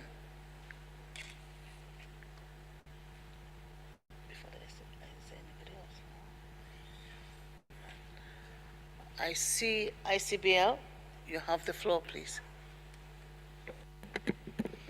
Thank you, Madam President. The destruction of stockpiled anti-personnel mines remains one of the Mine Ban Treaty's greatest achievements. To date, 94 states parties have completed destruction of their stockpiles, collectively destroying more than 55 million anti-personnel mines. This has undoubtedly saved countless lives and prevented future suffering. At the same time, important challenges remain. As we noted earlier today, both Greece and Ukraine failed to meet their stockpile destruction deadlines and remain in non-compliance with Article 4. The ICBL thanks Greece for its statement and welcomes news of continued progress towards fulfilling its Article 4 obligations.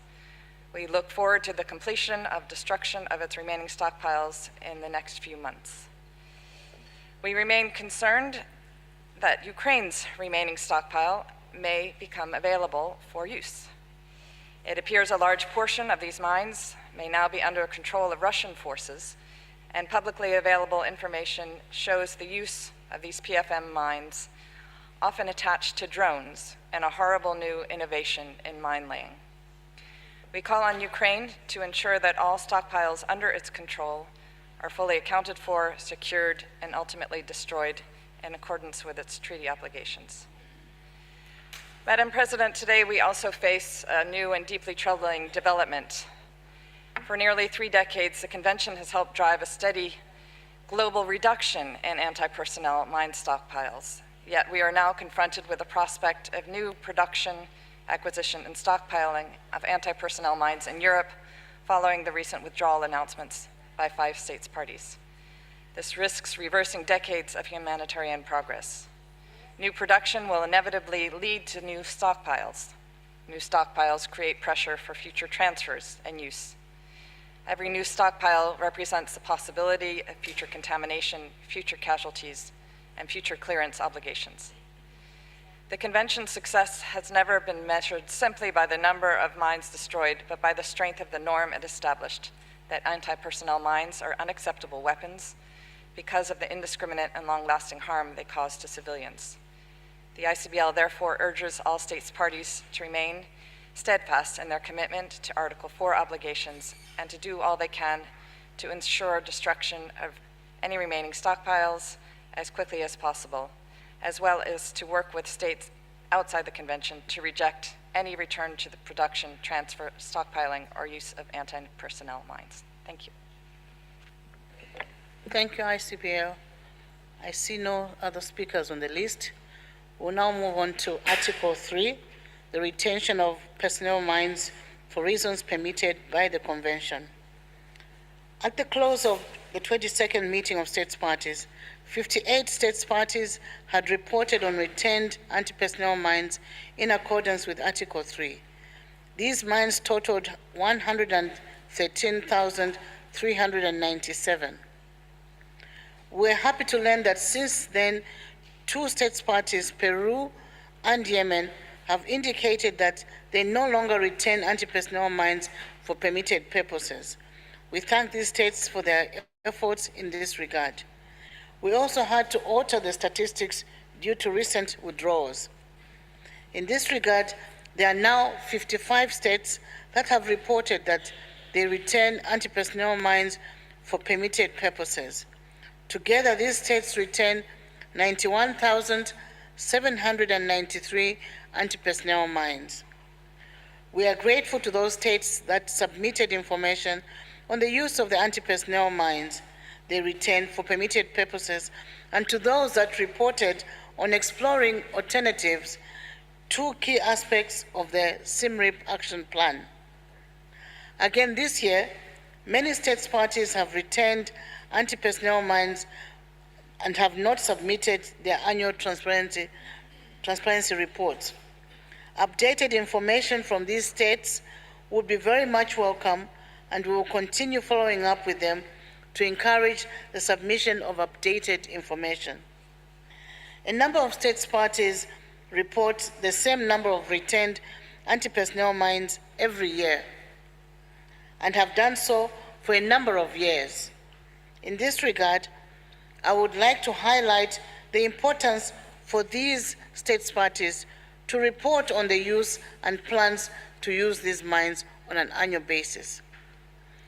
Action 16 of the SIMRIP Action Plan encourages states parties to annually review the number of anti-personnel mines retained for permitted purposes under Article 3 to ensure that they do not exceed the minimum number absolutely necessary.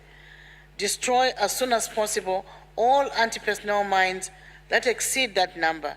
Report annually on their use and plant use on their destruction. Action 16 also commits states parties to explore alternatives to using live anti-personnel mines and report annually on all these efforts. Only a limited number of states report on their efforts to explore and use alternatives to live anti-personnel mines for permitted purposes. To help raise awareness of the available alternatives, their benefits, and the practical use, I have invited Mr. Oli Furo, an expert of the Swiss EOD Center, to make a presentation. I want to thank the Swiss EOD Center for their support, not just today, but over the years. We look forward to your presentation and audience's engagement with the presentation and the topic of alternatives. Mr. Furo, please join us on the podium.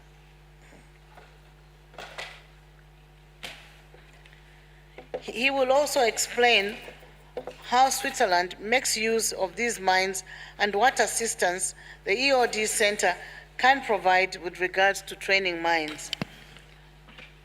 Only you have the floor. Thank you very much for having accepted our invitation to make this presentation. The floor is yours.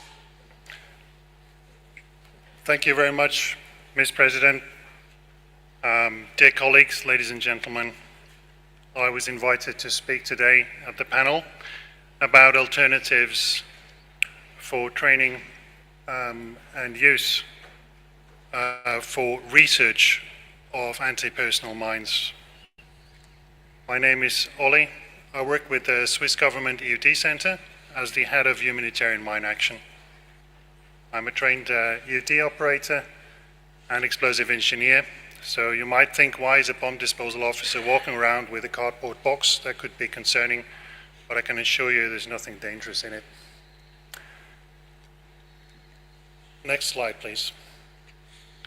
I will first quickly give an introduction about the action plan of the Swiss government to contribute to the common efforts in mine action, the role of our EOD Center in research and training, and then we look into Article 3, what it really says and what it does imply in terms of research and training. I will give some practical examples for landmine detection, render safe procedures, and instructional purposes where possibly we could use alternatives instead of retaining live anti-personnel mines.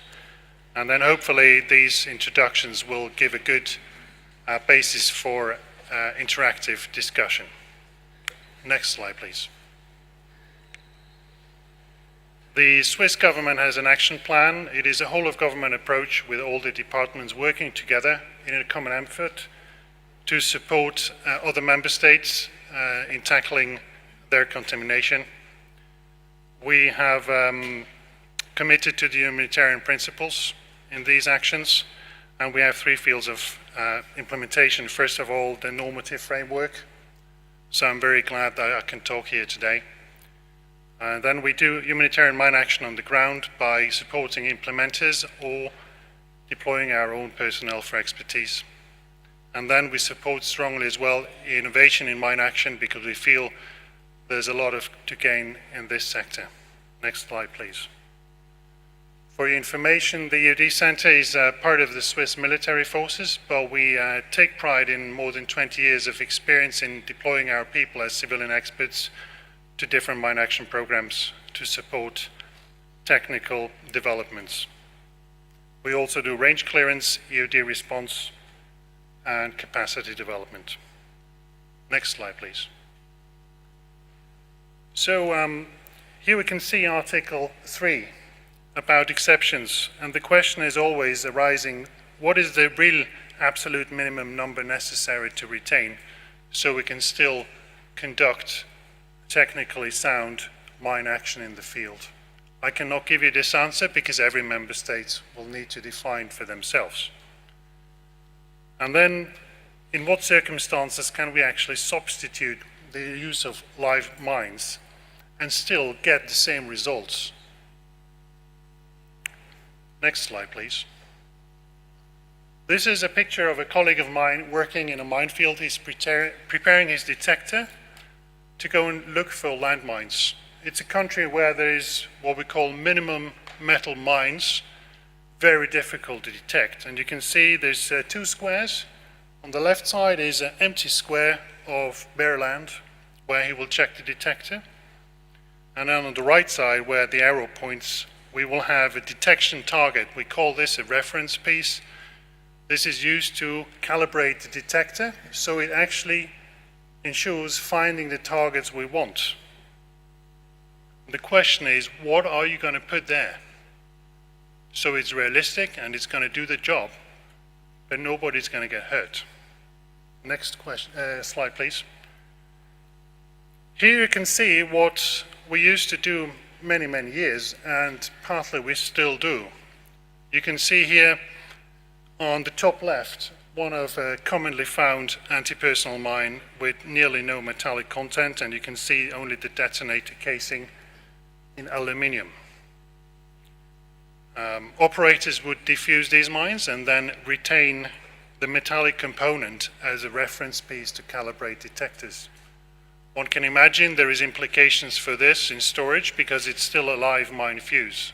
Maybe made safe to handle, but it is still a live mine fuse containing primary explosives. It has a big advantage because it is the real thing. So we know if we can find this, we can find the colleagues of this mine in the ground. Next slide, please.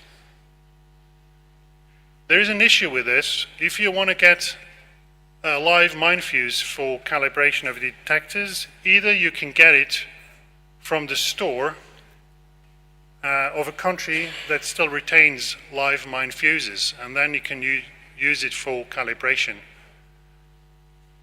This is probably more safe because this mine has been stored in good conditions. But what normally happens is that this is recovered from a mine found in the field.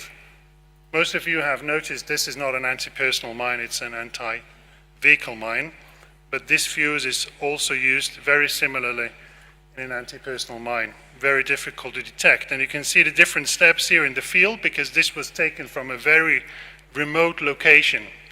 And you can see the operator defused the mine, and then we went to a scrapyard to find actually some foam.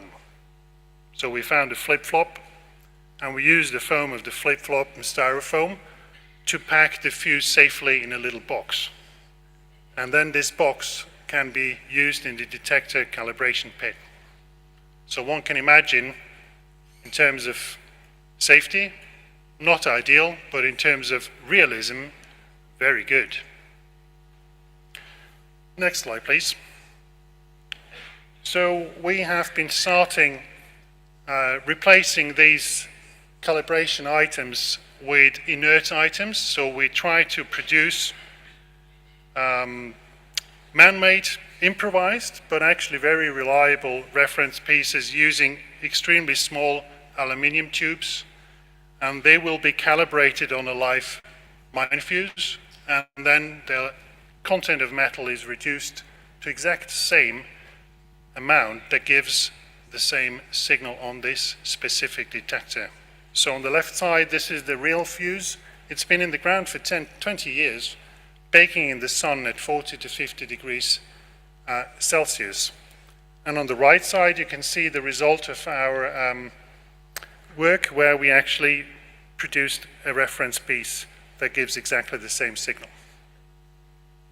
Here the issue is, and I know this is a bit of deep dive into nerdiness of Amotech, but the issue is that old live mine fuses might not give the same signal as a new live mine fuse installed, because aging processes, corrosion, and so on can alter the signal on the detector with a specific mine. From mine to mine, even, there is a difference. Next slide, please. Here you can see even a bit more sophisticated reference piece, which can be placed in this detector calibration pit. It's already included the minimum requirement for detection depth, which according to IMS often is defined as 130 millimeters. And you can see at the bottom there's a very small aluminum tube incorporated. To produce these ones, it's not very straightforward. You need to know quite a bit, and you need to have access to, of course, live mines, either in the field or from storage. So, luckily, I can say some manufacturers, they have started to produce professionally made reference pieces. Next slide, please. Here you can see on the left an example of an officially commercially available reference piece for the Type 72 anti-personnel blast mine. And you can see at the top, within this plastic tube, you have several metal components which mimic the same content as in the mine itself. And at the bottom left, you can see this is the electromagnetic certificate confirming that the live mine and this little piece of reference give exactly the same signal response. So this can be an option as well for implementers as well as mine action authorities to procure officially certified reference pieces instead of using live mine fuses in the field. Next slide, please. Here you can see a deminer working in a lane. This is a training lane, but you can see there's a lot of vegetation, so it's quite a challenge to get to the point where you can actually swing the detector. And you can see he's also training the excavation of mines. Here on the right side, you can see an anti-vehicle mine, and right next to it, where the arrow points, there's an anti-personnel mine. This will not show up on the detector because the metallic content of the anti-vehicle mine is so huge that the plastic mine on the right side will just vanish in the signal. For this type of training, do we really need to use live mines? I don't think so. It would be too dangerous, and there's no added value. Next slide, please. Here you can see what we use in our center when we train our own people or guest students in the detection and excavation of anti-personnel mines. We produce our own 3D printed training mine models.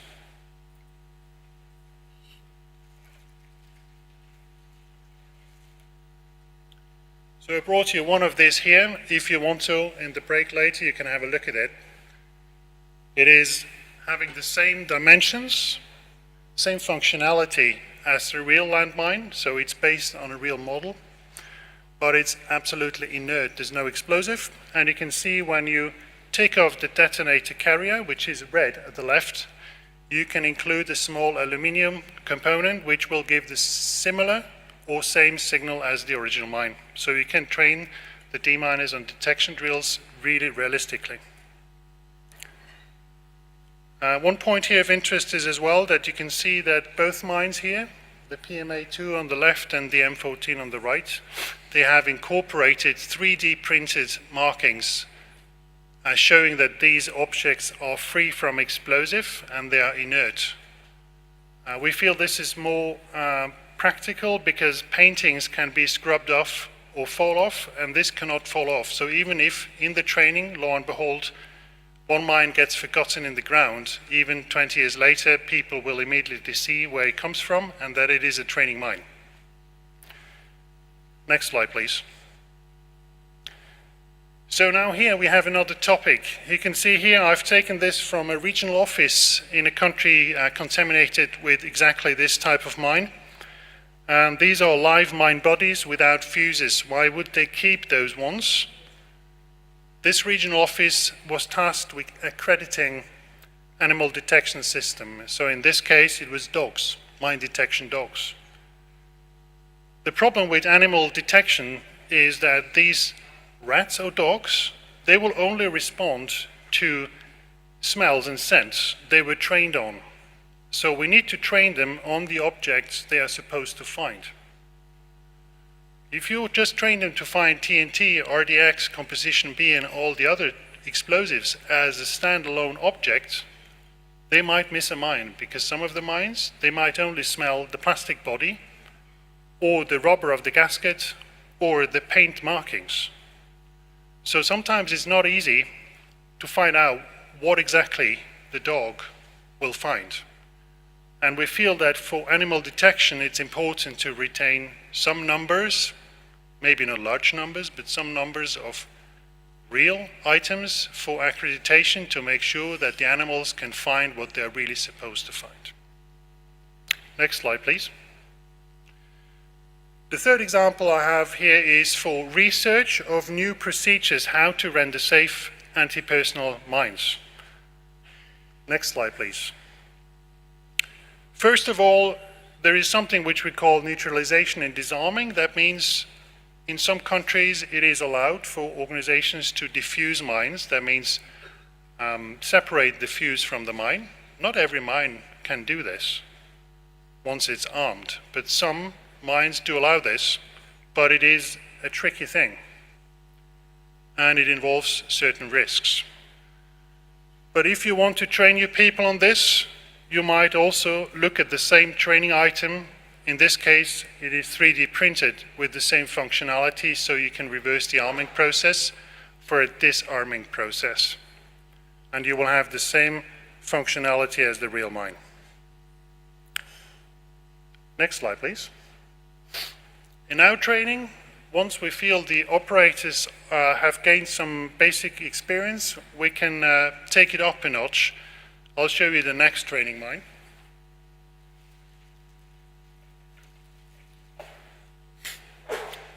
It's this one here on the picture. You can have a look at it as well later if you like. This one does not mimic an exact type of real mine, but it's similar. As you can see at the red arrow, this one will be loaded with a caliber 22 blank cartridge. That means this mine can be set live, and if it's triggered due to a mistake in excavation, for example, then it will give quite a huge bang. But it's not strong enough to hurt the deminer as long as she or he is wearing appropriate personal protective equipment. We produce them for mimicking anti-personnel blast mines, but also, as you can see on the middle, bounding mine, or on the right side, a stake mine as well. And all of them can be rendered safe manually if the organization would wish to train this procedure. Next slide, please. Here, this is a bit more advanced, a research project I've been following. The idea here was to develop what we call a disruptor procedure. So we are not attacking the landmine with explosive demolition charge. We are actually using the smallest amount of explosive possible and using water to disrupt the casing and separate the fuse from the mine body. And you can see at the top left, this is the starting process of the research project, where we printed 3D mines with the same size and K thickness as the original, but it's in yellow, so you can easily go and find the components after your trials, and you can start to dimension the charge size and the amount of water to get the best possible result. And only once you're ready for this, you will then validate this procedure with a real landmine to confirm that the procedure works. Because you can imagine at the bottom right, you can see this is a real M14 mine, that the plastic components will not have the exact same strength as the 3D printed mine. So there's a lot of variables and parameters to take into account, but you can see at the top right the result of the real trial where the mine got separated, the explosive filler got washed out, and even separated from the detonator screw, which in this case is inert for safety reasons. Next slide, please. And here we have a last example of a render safe procedure. You can see it right at the top, bottom left, sorry. You can see an anti-vehicle mine using a magnetic sensor fusing, which is quite delicate, of course. So research is being undertaken how we can dispose of them from a standoff distance, which would certainly not trigger the sensor fuse. So we have here a standoff demolition charge that will shoot very precisely into the main charge, and you can see on the right side the result of the remaining warhead. One can imagine this is not possible using a substitute. You would need to do such developments with a real warhead. But in this case, you can see the warhead is green.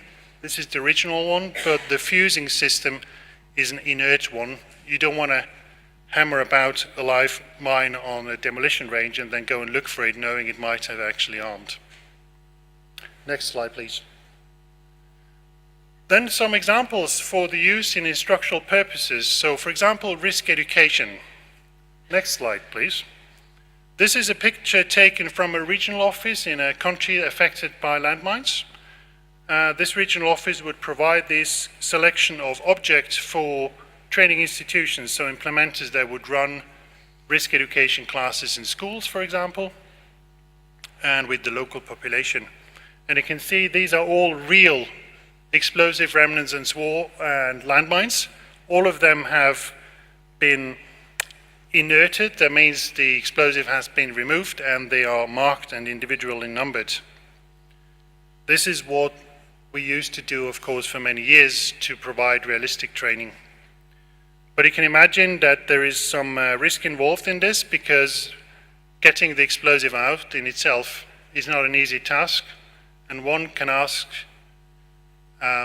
whether this is really a necessary risk to take to conduct effective risk education. We feel that a lot of these items could be substituted by 3D printed alternatives, which nowadays can be printed cheaply and in any form and shape you like. Next slide. Talking about the risk, I went through this collection. It's like a hobby, okay? Whenever you go somewhere and you find an ordnance collection, you can take half a day, go through the items, and quite often you will find one item that might still contain one or the other component. It's not to make you afraid of this, but it's just statistics. Sooner or later, an item might have something that was forgotten. And here you can see at the top left, this is the casing of a directional mine Z1 model. You can see the aluminium tube is where the detonator will go, so somebody would stick the detonator aside. Everything was removed, but when you look at the bottom left, you can see this tube is getting thicker at the bottom. And when you measure the hole from the top, you'll see the hole is not going to go into the whole tube. And the reason is, inside there we have a booster. So there's a booster that will reinforce the detonation for initiating the main charge. And somebody forgot to remove this because they had a lack of knowledge of how this mine is constructed.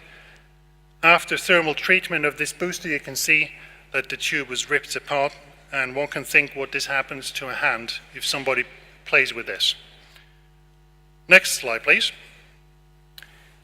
Another topic is ordnance collections for instruction. You can see here a collection of our own ordnance for training, and you can see these are real landmines that's been FFE'd, so the explosive's been removed, and some of them even cut open so we can see how they work. And we feel that this is essential, that mine action authorities and training institutions do retain some of these very detailed models, because they are the only ones ensuring really effective identification training, because there's a lot of variations in these mine models. Some of them look very similar at the first glance, but they do actually work differently. So we need to train people to really identify every last detail of a mine before they do any action.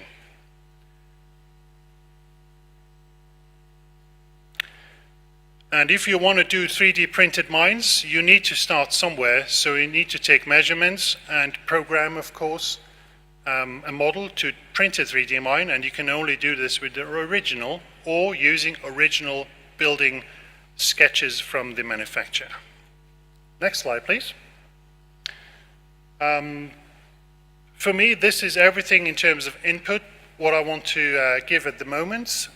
I would really welcome the member states and other organizations here to have an interactive discussion regarding the retainment of live mines for instruction and research, and I'm really looking forward to the response.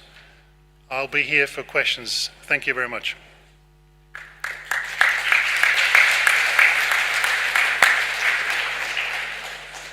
Thank you very much, Oli, for this very insightful presentation.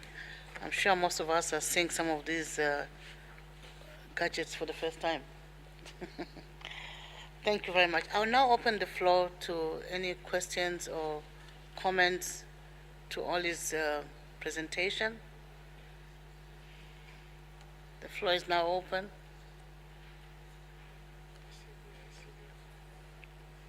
Okay. I see ICBL.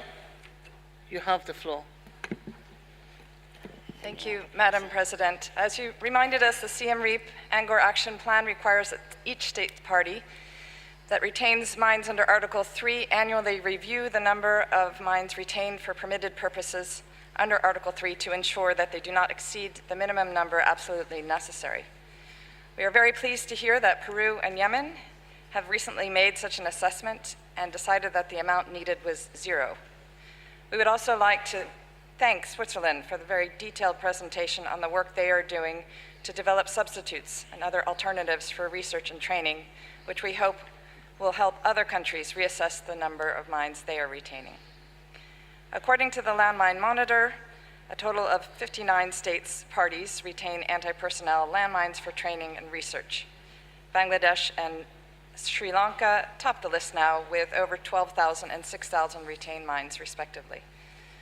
21 more states parties retain between 1,000 and 6,000 mines each.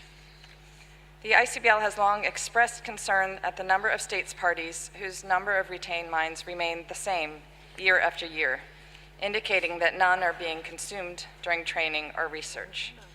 We continue to note that mines retained for long periods without use for permitted purposes could amount to stockpiling, which obviously is not permitted under the treaty. This concern has become a reality with Finland's withdrawal taking effect. Finland had retained 15,000 mines, which have now transformed into a stockpile, unfortunately now available for use. We urge all states with retained mines to continue to reflect on whether the number of mines represent the minimum number required for training and to report fully annually on how those mines are being used for permitted purposes. Thank you. Thank you, ICBL. I see Indonesia. You have the floor, please.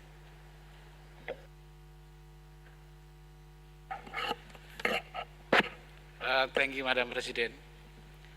Indonesia recognizes that Article 3 provides a limited exception to retain the minimum number of anti-personnel mines necessary for development and training in mine detection, mine clearance, and mine destruction techniques. This exception should continue to be implemented in transparent, responsible, and accountable manner, consistent with humanitarian objective of this convention. As one of the major troop contributing countries to United Nations peacekeeping operation, Indonesia attaches a particular importance to ensuring that its peacekeepers receive adequate training in mine detection, mine clearance, and mine destruction techniques. Such training enhances the safety and effectiveness of peacekeeping operation and the protection of civilian population, while remaining fully consistent with humanitarian objective of this convention. Madam President, Indonesia supports the emphasis placed by Siem Reap Angkor Action Plan, particularly Action 16, on conducting regular review of retained mines and encourages state parties to explore appropriate alternatives to the use of live anti-personnel mine whenever possible.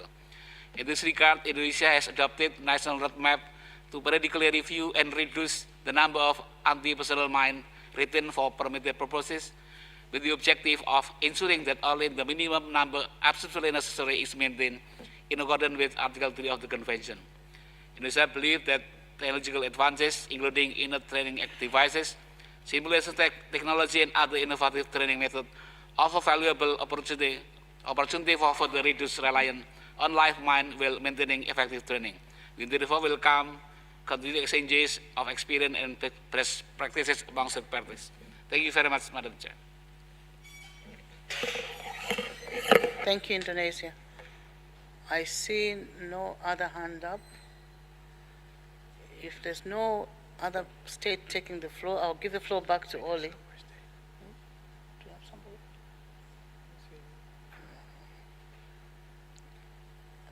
I see none, am I right?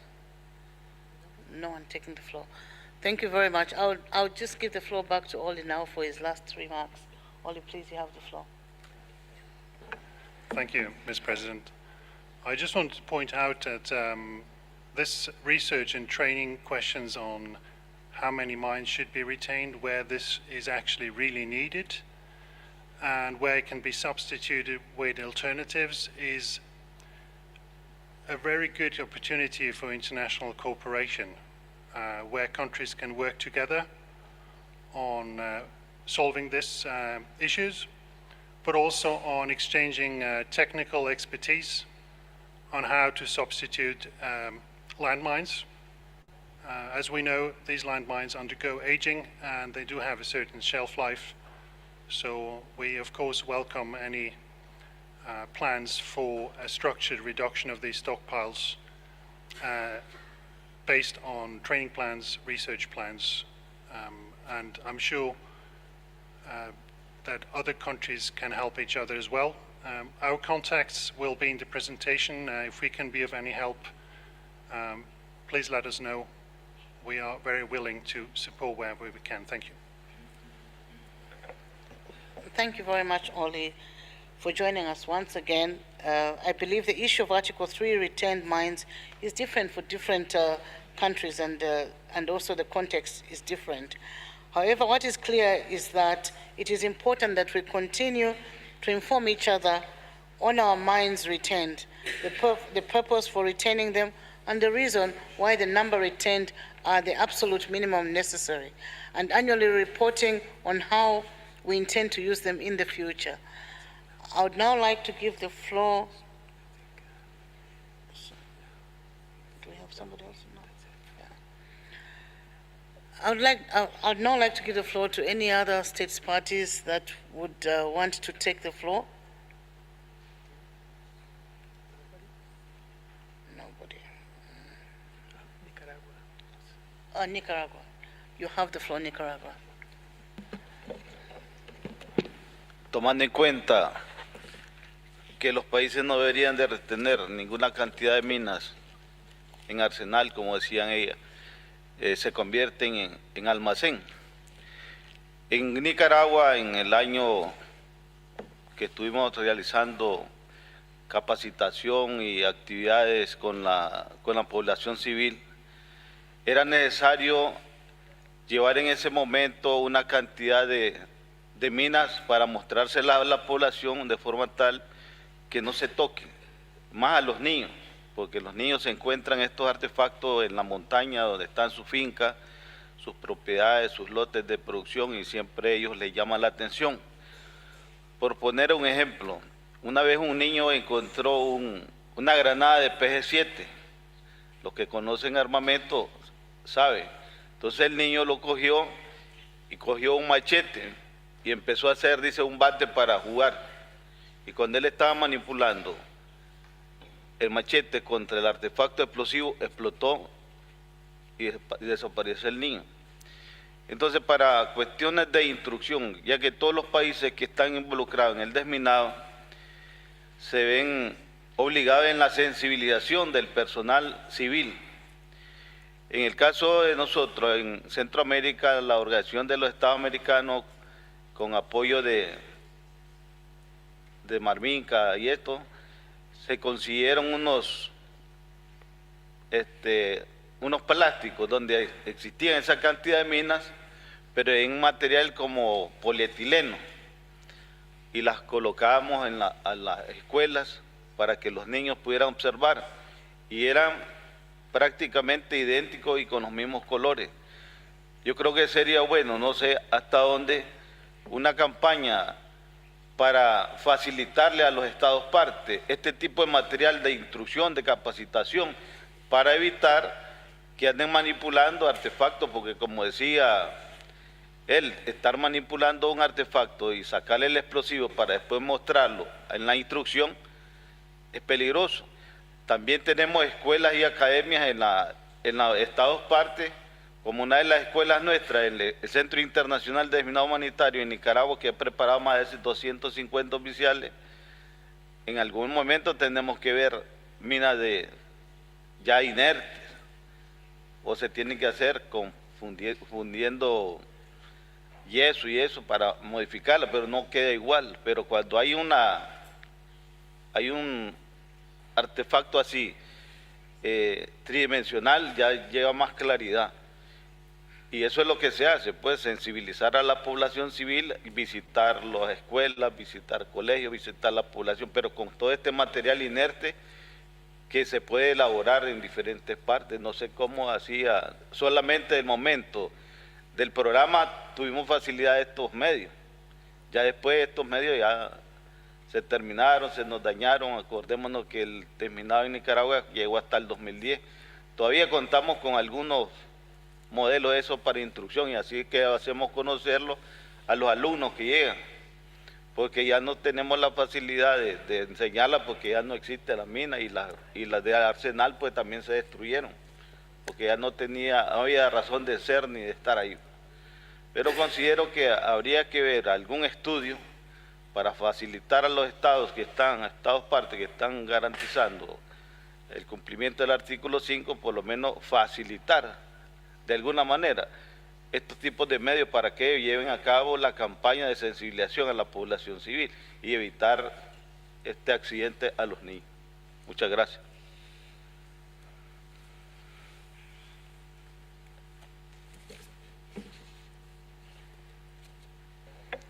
Thank you, Nicaragua. Anyone wanting to take the floor on this agenda item? I see none. Thank you very much, Oli. I don't know if you want to say one last word? No. Thank you so much, and we look forward to working closely with you once again. Thank you so much.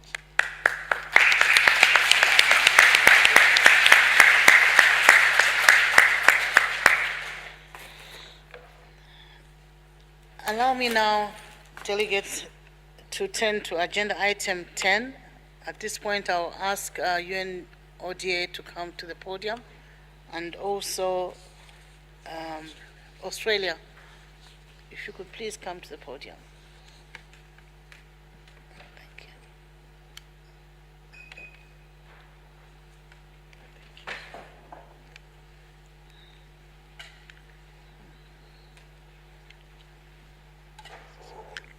It's Melanie. Good morning.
Excellencies, dear delegates, in advance of the intersessional meetings a draft agenda and a draft program of work for the 23rd MSP were made available to all delegations online, and I hope you have had time to look at it.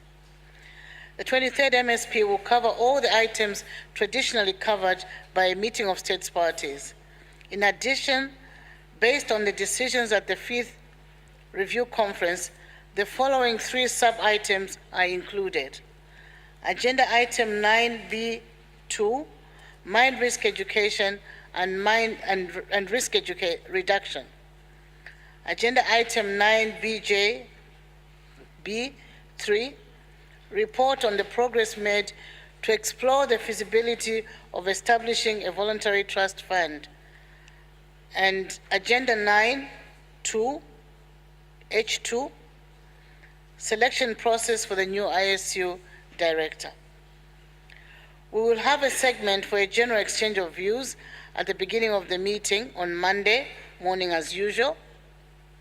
However, given the volume of work that must be dealt with at the 23rd meeting, including a high number of requests for Article 5 extension, states parties and observers are encouraged to refrain from making general statements, but rather provide updates on implementation on thematic matters under Agenda Item 9. In addition, if they wish, delegations can submit written statements for uploading on the web rather than deliver oral statements, especially if the statement is very long.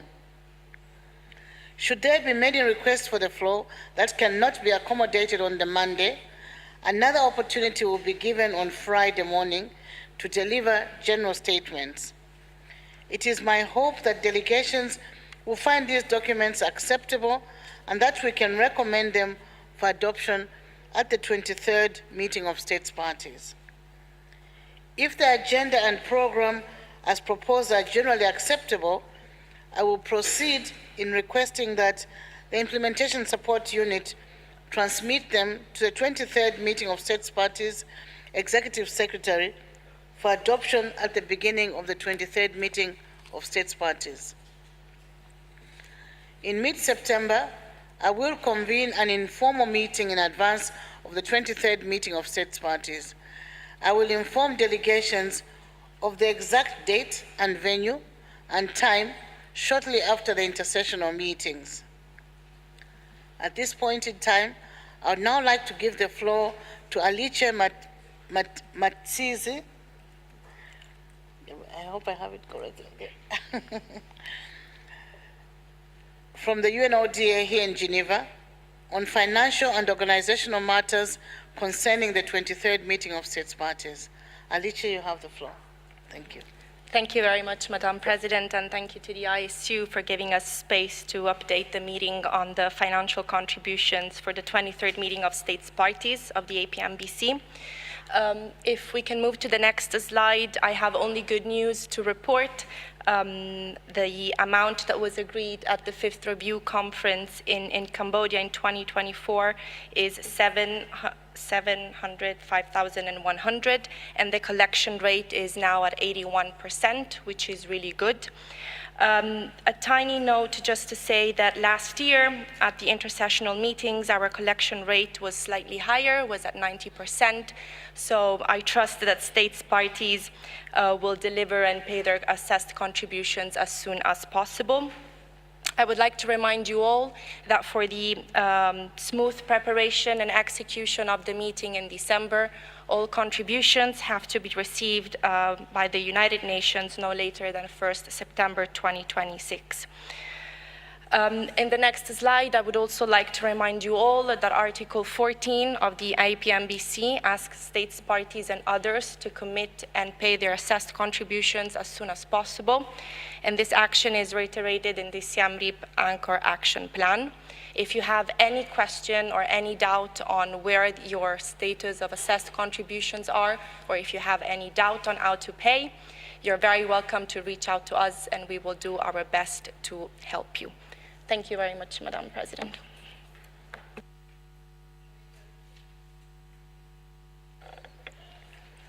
Thank you very much for that report. I would also like to highlight that the status of your states parties' assessed contributions for the 23rd meeting of states parties are available on the UN dashboard, and I would invite all of you to ensure that your assessed contributions are paid as soon as is possible to prevent the negative effect of the 23rd meeting of states parties. I thank you in advance for your cooperation on this important matter.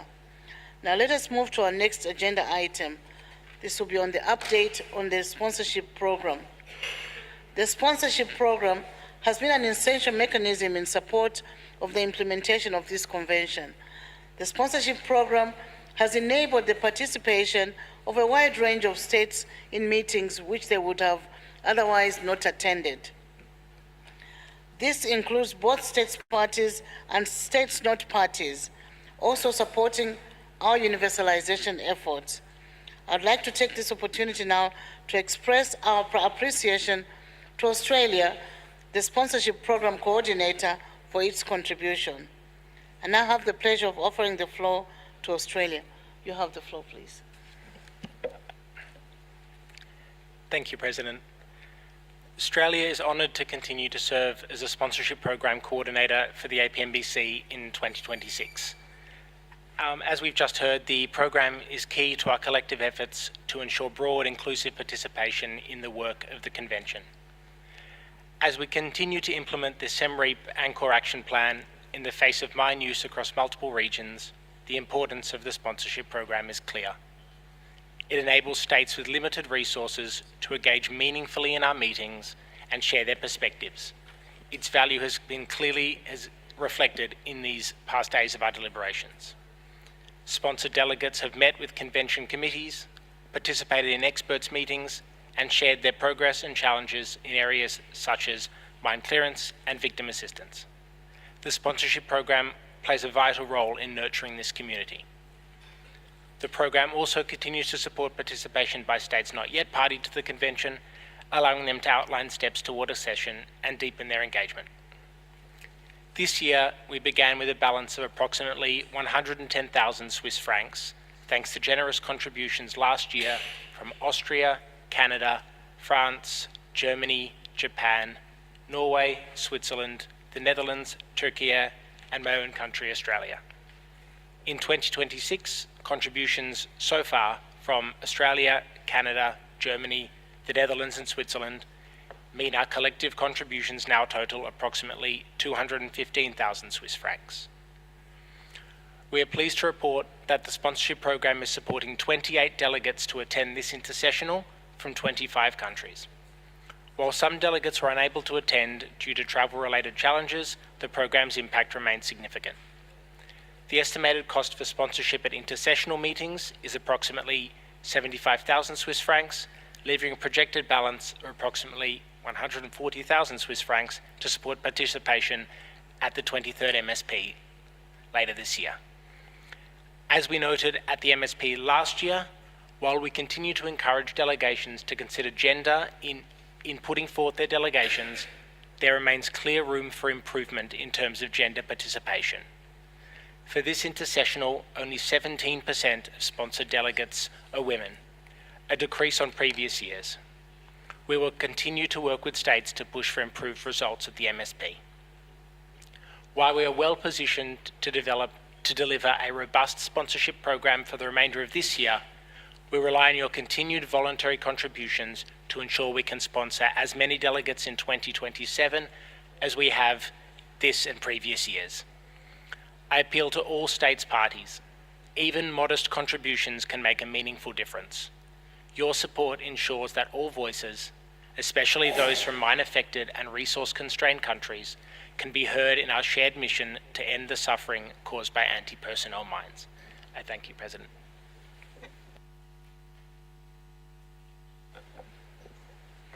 Thank you, Australia. I would like to urge all other countries in a position to do so to contribute to the sponsorship program. Does any delegation want to take the floor on this agenda item?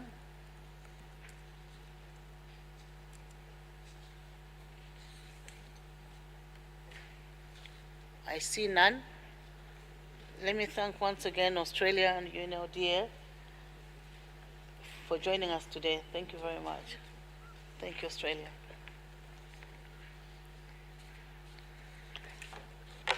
Let us now turn to the proposed dates for the Convention's 2027 meetings. You will recall that the 22nd meeting of States Parties elected Ambassador Christopher Payot, permanent representative of Belgium to the United Nations here in Geneva, as the president of the 24th meeting of States Parties. I know we are looking forward to welcoming Belgium to the presidency. Concerning the dates for the meetings in 2027, the 22nd meeting of States Parties agreed to hold the 24th meeting of States Parties at the end of November, beginning of December 2027, subject to the availability of conference space. With the help of UNODA, the Assembly Hall has been pre-booked at the Palais des Nations for the week of 29 November to 3rd December 2027. For the intersessional meetings, together with Belgium, we have secured this very venue for the dates of 21 to 24th June 2027. We look forward to maintaining you updated on all matters concerning next year's meetings. Another important issue that we have to address is the election of new committee members. Each of the 4 committees will see 2 of its members replaced at the 23rd meeting of States Parties. We will need to elect 2 States Parties for each of the Convention's 4 committees. In accordance with the 2014 Third Review Conference decisions, the proposed set of office holders shall be balanced regionally as well as between States Parties in the process of implementing key obligations of the Convention, those in a position to provide financial or other assistance, and other States Parties. On 25th February this year, I sent a letter to all States Parties to solicit expressions of interest from States Parties wishing to fill the committee's positions. I would like to thank those states that have already expressed their interest. We have received more applications than we have positions for, as a matter of fact.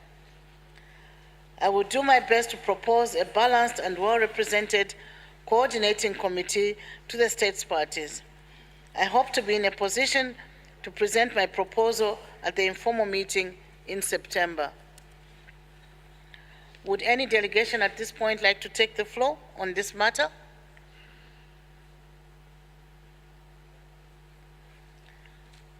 I see none. I will. Shall we proceed since we have a bit of 5 minutes? Yeah. Okay. Everything. Okay. Okay, we still have about 5 minutes before 1 o'clock. Maybe we can ask for more time from the interpreters so that we can finish and close the meeting instead of coming back at 3 o'clock.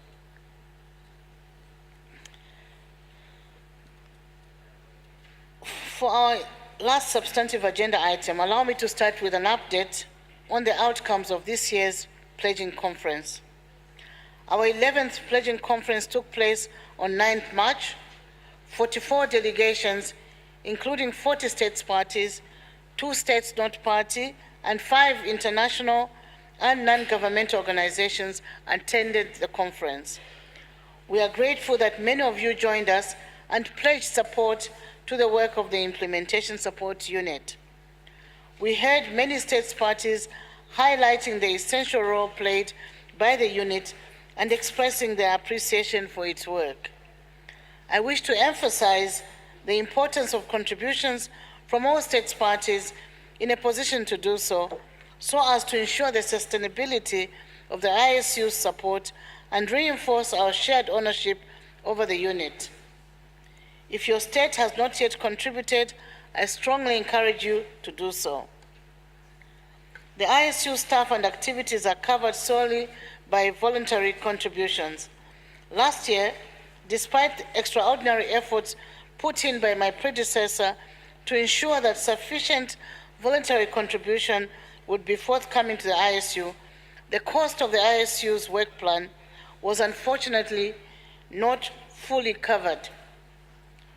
With 161 states parties to the convention, I am confident that we can and should do better. I thank all of you in advance for your contributions this year. No matter how small or large, your support can make an important difference in ensuring the stable functioning of the ISU. At the pledging conference, a handful of states parties also pledged support to the convention's sponsorship program.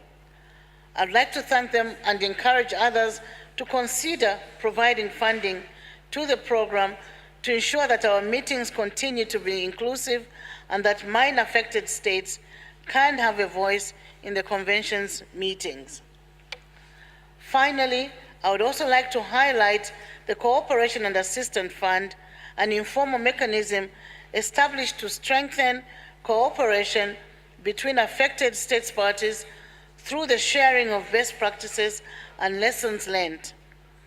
The Cooperation and Assistance Fund also operates on a voluntary basis, and all contributions are welcome. Does any delegation wish to take the floor on these matters?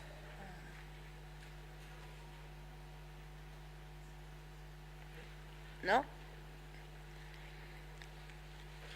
I will proceed. Thank you very much. I want once again to implore states parties to make a contribution to the ISU as soon as is possible so that they can get on with their work of supporting states. Finally, and for our final item, let me pass the floor to the Director of the ISU, Juan Carlos, for an update on activities and finances of the ISU. Director, you have the floor. Thank you very much, Madam President, and thank you very much to the interpreters for giving us some extra time so we can finish early and have a longer side events. Thank you, Mr. President. As many of you know, the ISU is a small team of locally hired staff, and I have to repeat that because sometimes states think that we are UN staff, but we're locally hired staff. We're 3.6 full-time equivalent. In addition to this, the ISU is very proud and happy to be implementing an EU Council decision. And this Council decision comes with staffing support. So within the project, we have one project manager and a support implementation officer who support the ISU's work as well. And the human resources associated with the project are financed 100% through the EU Council decision. In 2014, the decision taken by states was that the ISU can take on extra work, such as the EU Council decision, only if that project comes with the staffing, along with the staffing, so it doesn't take away from the core work of the ISU. So our aim is to provide independent advice, support, and information to states parties. We are responsive and responsible to you. With the support from Switzerland, we are housed within the Geneva International Center for Humanitarian Demining. And I, of course, take this opportunity to thank Switzerland for the support, as well as, of course, the Director, Ambassador Privitelli of the Geneva International Center for Humanitarian Demining. So with this structure in place, the states parties' voluntary contributions are dedicated to ISU staff and activities. This means that we're able to undertake our work for all states at a relatively low cost. In 2025, our projected plan was for 714,000 Swiss francs. Last year, as you may recall, and as the President mentioned, the ISU had to take some cost-cutting measures, given that the voluntary contributions from the 161 states parties did not meet the $714,000 budget, which is similar to that of the meeting of states parties, budget-wise. By the end of the year, expenditures in 2025 totaled $722,000. However, voluntary contributions only reached $644,000. And I am afraid that we have not reversed this trend. and I ask all states parties to consider providing a voluntary contribution and to engage with me on how me or the President can facilitate a contribution. Thankfully, with carryover last year, we were able to cover the gap of the budget, but this year we have carried over a very humble amount of funding. We were grateful to receive contributions from Algeria, Australia, Austria, Cambodia, Canada, Cyprus, Estonia, Finland, France, Germany, Ireland, Italy, Japan, Jordan, Luxembourg, the Netherlands, Norway, Peru, Portugal, Slovenia, Spain, Sweden, Switzerland, Thailand, Turkey, and the United Kingdom last year. That's 27 states contributing the 644,000 Swiss francs. So we thank these states parties for their contributions and for their implementation of their commitment under the Siem Reap Action Plan, which encourages states to provide a voluntary contribution to the effective functioning of the implementation support unit and making multi-year commitments where feasible. In 2026, the 22nd meeting of states parties last year adopted the 2026 ISU work plan, which of course is aligned to our 5-year work plan at an estimated budget of 760,000 Swiss francs. 12% of this is for our activities that were mentioned in the work plan. The work plan is available and was adopted by the states parties last year, so I won't go through it, but I would like to mention a couple of key objectives. One is to always support the presidency, incoming presidency, and the committees of the convention in the implementation of their mandates in line with their priorities. The ISU will continue providing support to individual states parties. That includes with development of Article 5 extension requests, Article 7 reports, and any other matter that they may need assistance with in engaging with the convention. And the ISU will continue our work to work with our partner organizations to support implementation. So at the moment, the ISU's expenditures are low in 2026, around 280,000 francs. We have continued with the cost-cutting measures that were implemented last year.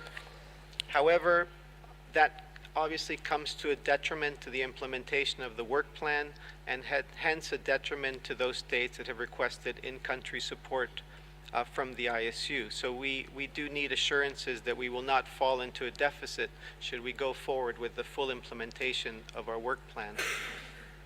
So we turn to states parties to provide the ISU with voluntary contributions in order for us to support your efforts and in order to ensure that the resources we do have are focused on supporting implementation and not diverted to resource mobilization, because I find myself more and more mobilizing resources for the ISU. But I take this opportunity to thank the states parties that have provided a contribution in 2026. Algeria, Australia, Canada, Germany, Japan, the Netherlands, Norway, Peru, Slovenia, Switzerland, Thailand, and Turkey. I thank you very much for your contributions, and I thank those states such as Ireland and Sweden which have indicated efforts to facilitate a contribution this year. So together, these contributions total approximately 300,000 Swiss francs. I would highlight that the ISU does have a financial security buffer that contains 1 year of implementation of the work plan, but hopefully we will not have to dip into that because it's only supposed to support any deficit. So we hope we can end the year strong. So just to mention about the other projects, as I mentioned, we are implementing an EU Council decision, and we are very happy this year and last year to be able to partner with Bosnia and Herzegovina and El Salvador to carry out regional and national events, which were great, and we look forward to working with many of you in the future to support your efforts. So the door is always open at the ISU for any information that you may need concerning the ISU's work, its implementation, its budget, anything you may need. And if we can facilitate a contribution to from your state to the ISU, we very much appreciate it. As the President mentioned, no contribution is too small, so we do want to engage with you in that regard. Lastly, Madam President, this is probably my last intersessional meeting as a director. I will indulge me just to thank my team again for the 19th time we've done this together. Sophie, Firoz, Gregory, and Laila, and of course Karim, you must know them all. They're here to support your implementation efforts. And also to the GICHD team, Suzanne, Tamara, Maina, and Letitia, who have helped to administer and do the sponsorship program, which we've worked for over 19 years. So thank you very much, Madam President.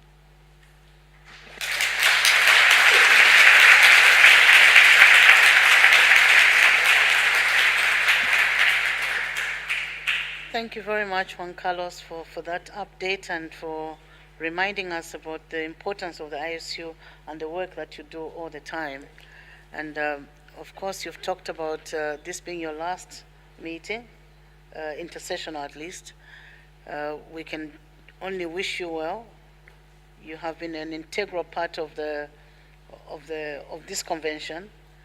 I mean, 15 years is a long time, and I think you'll be 19, to be reminded, yes. 15, 19, yes. And you'll be greatly missed by most of us. I have seen you grow in this job. When I was still a director of the mine action of my country, and I saw your passion and how you've taken this work very seriously, and it has become a part of your genetic, in a way.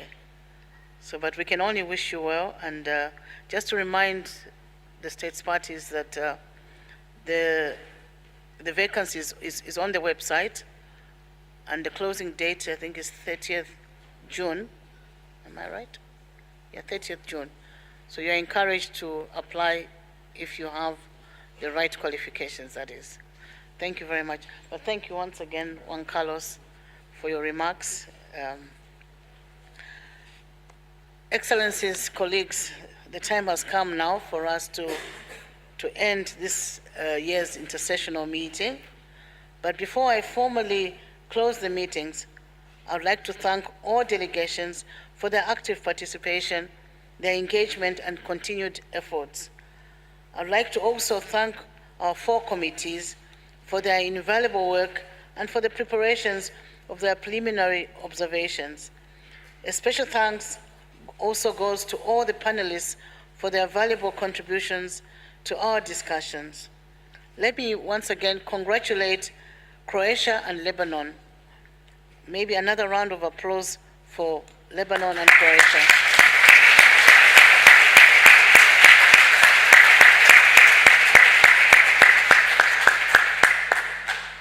These past 4 days have been very instructive.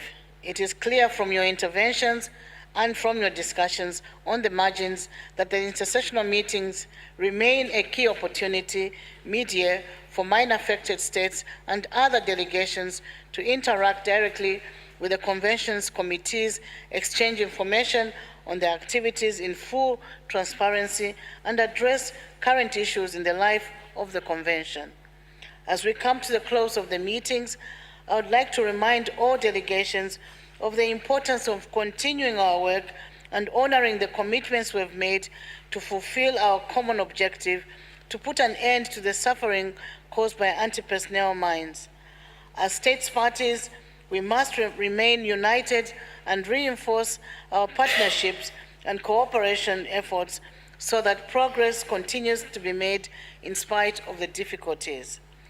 We must also ensure respect for this convention, its history and its norms, and ensure that it is not undermined or violated. I am grateful for all the work undertaken by states parties throughout the year, but also for your reporting this week. It is really an honor for me to preside over this convention and to be able to work with all of you to take the convention forward and to ensure it stays strong.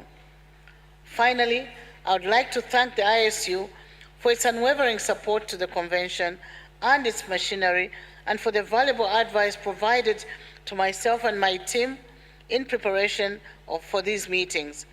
I would also like to thank the GICHD for taking care of the administrative arrangements related to these meetings, and thank Switzerland for supporting the course of these meetings. On behalf of all of us, I thank the team of interpreters for their excellent work and for giving us extra time. We look forward to welcoming you all in Geneva later this year for the 23rd meeting of states parties.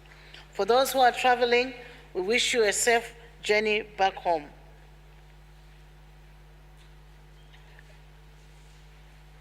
Yes. Also, just to remind the delegations that we still have some side events, so please take advantage of this early finish of the meeting to attend to the side events. With these words, the 2026 intersessional meetings are now declared closed. Thank you very much.